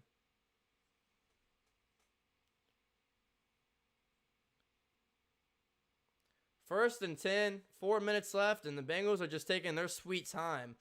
You would think they'd be in hurry up or something right now, but they're taking their sweet time. Airs it out. Burrow down the field. Jamar Chase is going to get it to the end zone. Cincinnati Bengals touchdown. It's Jamar Chase down the field. LSU duo right there. Take a shot. Been waiting for this all game long. This throw is actually underthrown by Burrow. So Jamar Chase has to bring his route inside. He just had a vertical route to the end zone. But because Burrow kind of underthrew it, Jamar Chase had to come back towards the ball, which led Eddie Jackson and the corner colliding, which led to Jamar Chase walking into the end zone. And I will say one thing I like right there is there's no celebrating. It's they just scored and they instantly trot back to the sideline. When you're getting beat like this, I don't want to see no celebrating. So, I like that. Touchdown, and the whole team just trots straight to the sideline. I don't want to see no gritty down 3-20. But, good drive. I mean,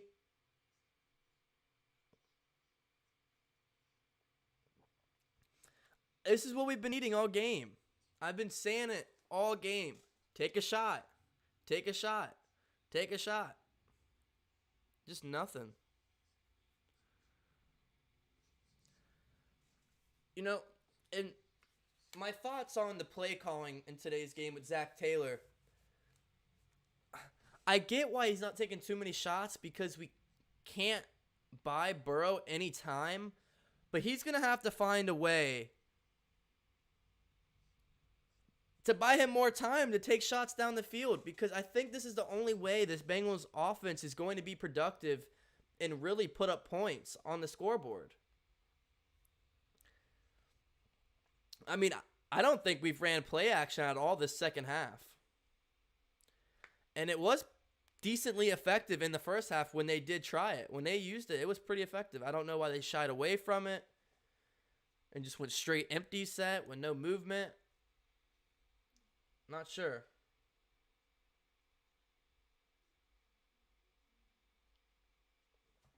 This is a good question. Where do you rank the Bears in the NFC North?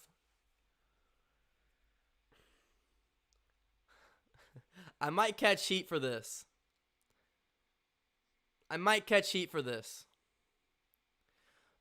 But I think the Vikings team have more edge than the Bears.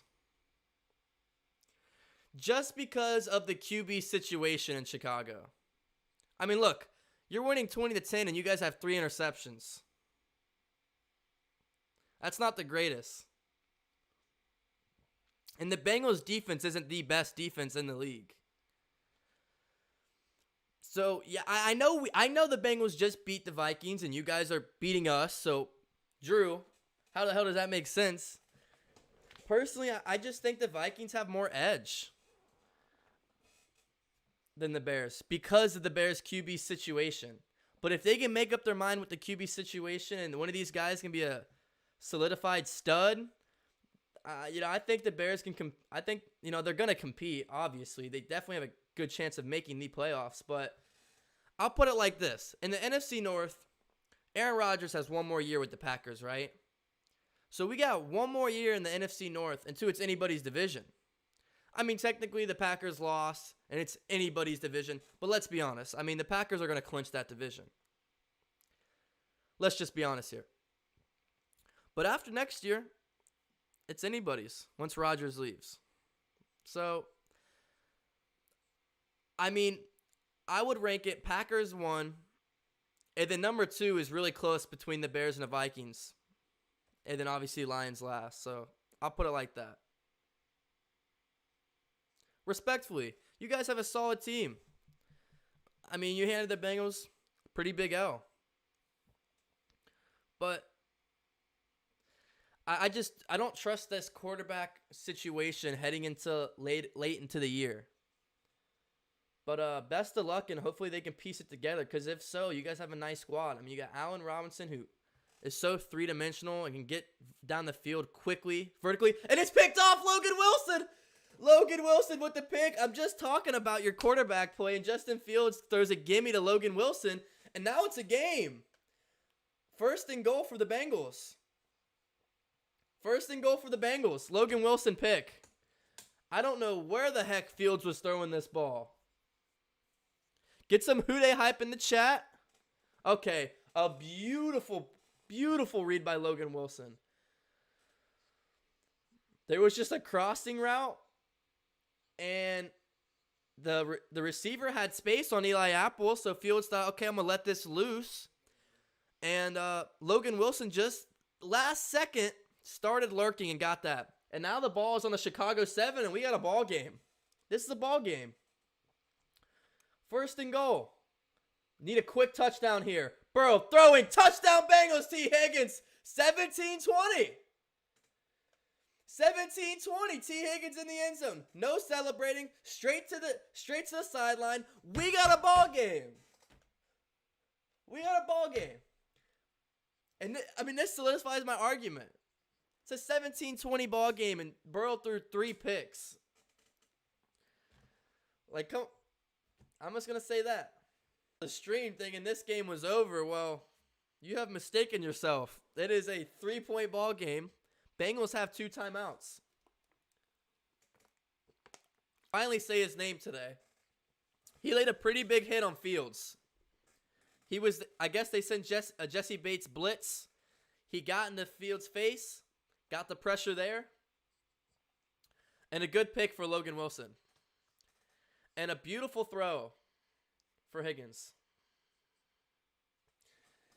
Yeah, listen to this stat.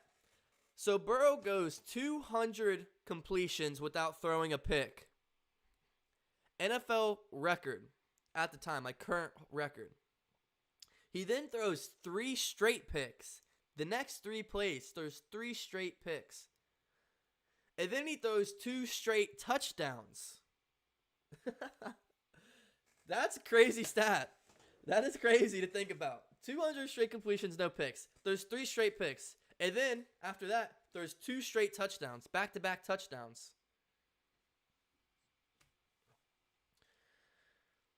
So 2 timeouts for the Bengals. 3:39. Still plenty of time. And Justin Fields needs to just relax. They need to put this game in David Montgomery's hands. If I'm the Bears, this is David Montgomery football right here for me.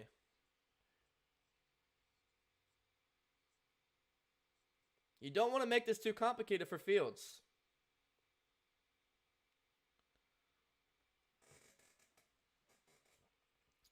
.339, 1st and 10. Montgomery nowhere to go. Hubbard and that defensive line finally showing some energy. I don't even think he got a yard there. Oh, I cannot get over that fumble earlier in the game. Trey Hendrickson smacked the ball out of Fields' hands. And all Logan Wilson had to do was just jump on it. Silence said Fields needs more real gameplay.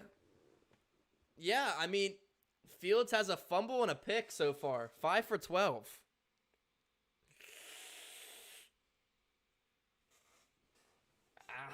That's not good.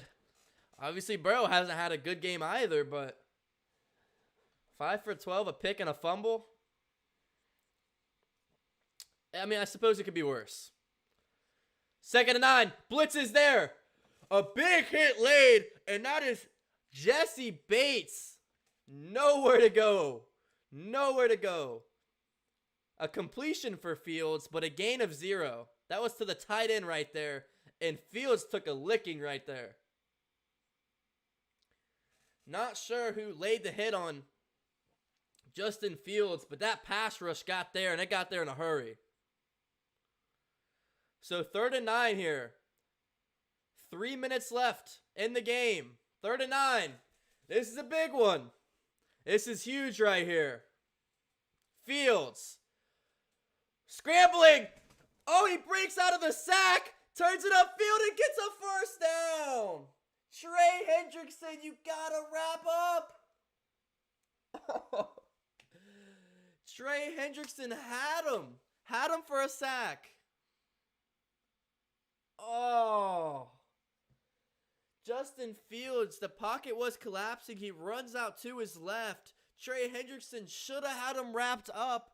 Fields breaks the tackle and turns up for a 1st down. Huge play there by the rookie quarterback. You know, that's a play you get with Fields and a play you don't get with Dalton. That's the difference right there.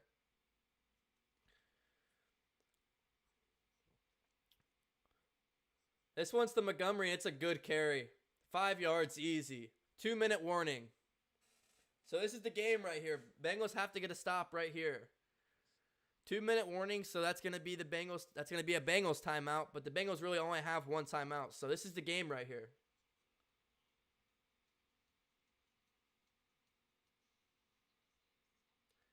Yeah, I mean, that's a play you get there from Fields and you probably don't get from Dalton. Dalton's getting sacked right there by Hendrickson. Oh. Coop says we still got a chance. There is a chance. But it's right here. This is the chance right here. This next play. These next 2 plays. This is it. You got to stop it. So many missed opportunities today. I mean, the Bengals really dropped the ball. So many nice opportunities. I just slipped out of hands. T. Higgins reception, fumbles it.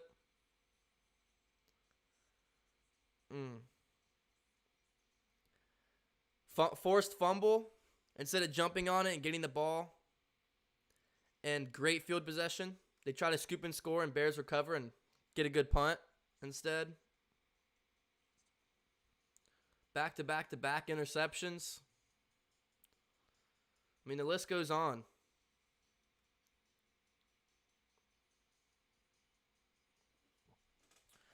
But, I mean, that's a good job by Fields. He goes in there. Been live for over 3 hours and 21 minutes in today's stream. So I hope you all enjoyed.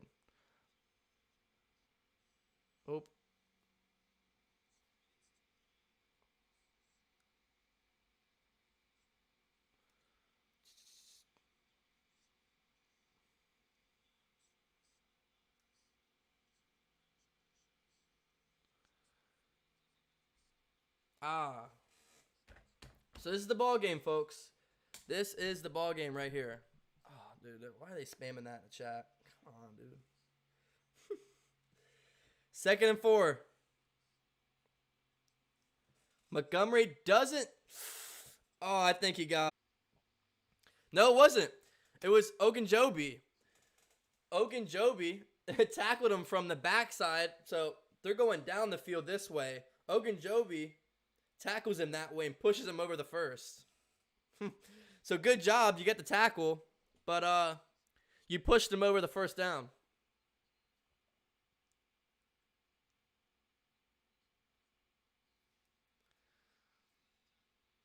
So that's most likely the game unless an anomaly happens right here. That should wrap it up.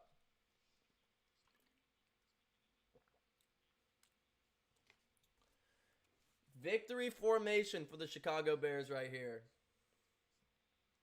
No timeouts for the Bengals. The rookie, Justin Fields, is going to get his first career W. Didn't start this one, but Dalton went out earlier in the game with an injury. Fields was ready, stepped up, came in, and secured the win for the Bears. You know, this is good for the Bears because, Justin Fields got some real playing time, and he made a lot of mistakes, honestly. But that's good because now they have footage and they can work on it for a full 4-quarter game where he didn't have 4 quarters in this game. So another knee here, and they're just gonna drain the clock. But this is good for the Bears because now they can. And if Dalton is healthy, which he seems to be healthy, he's still on the sideline. He's walking normal. This is a real QB battle right now. I mean, Fields didn't play all too great, but you saw the moments where he shined, breaking out of that sack and turning up for the first down to solidify the game. Dalton doesn't do that right there. So that QB battle is definitely going to heat up after this game. Shout out to all the Bears fans. That was a tough loss. Great. You guys have a good team. Good luck. That NFC North, man, is tough. Best of luck in the NFC North. It's going to be tough for you guys, but Justin Fields, I'm sure, is going to be great. And we all know that monster defense, which won you this game. 100% won you this game. But that's going to be it, everybody. The Cincinnati Bengals are going to fall in this one, 17-20 to the Chicago Bears in Chicago. Tough game. I'm going to wrap up some of the stats right here and head on out of here. I'm going to go over some stats, though, over the game.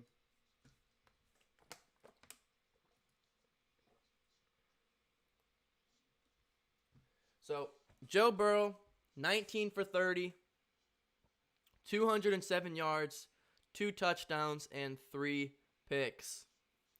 Obviously, this is an unlike Joe Burrow performance, but one thing I can say was exciting was even though he threw the back-to-back-to-back picks, he fought back and threw back-to-back touchdowns. So, His mindset is just unmatched.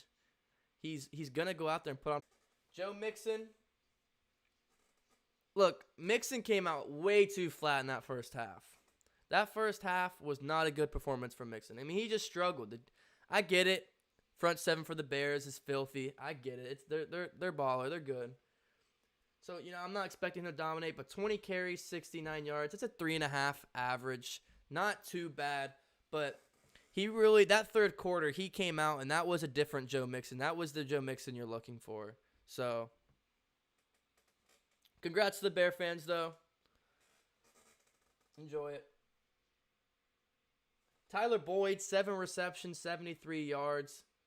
I mean, he was just a security blanket for Burrow today. I mean, he made a lot of good plays in the slot, as usual. T. Higgins, 6 receptions, 60 yards, and a touchdown.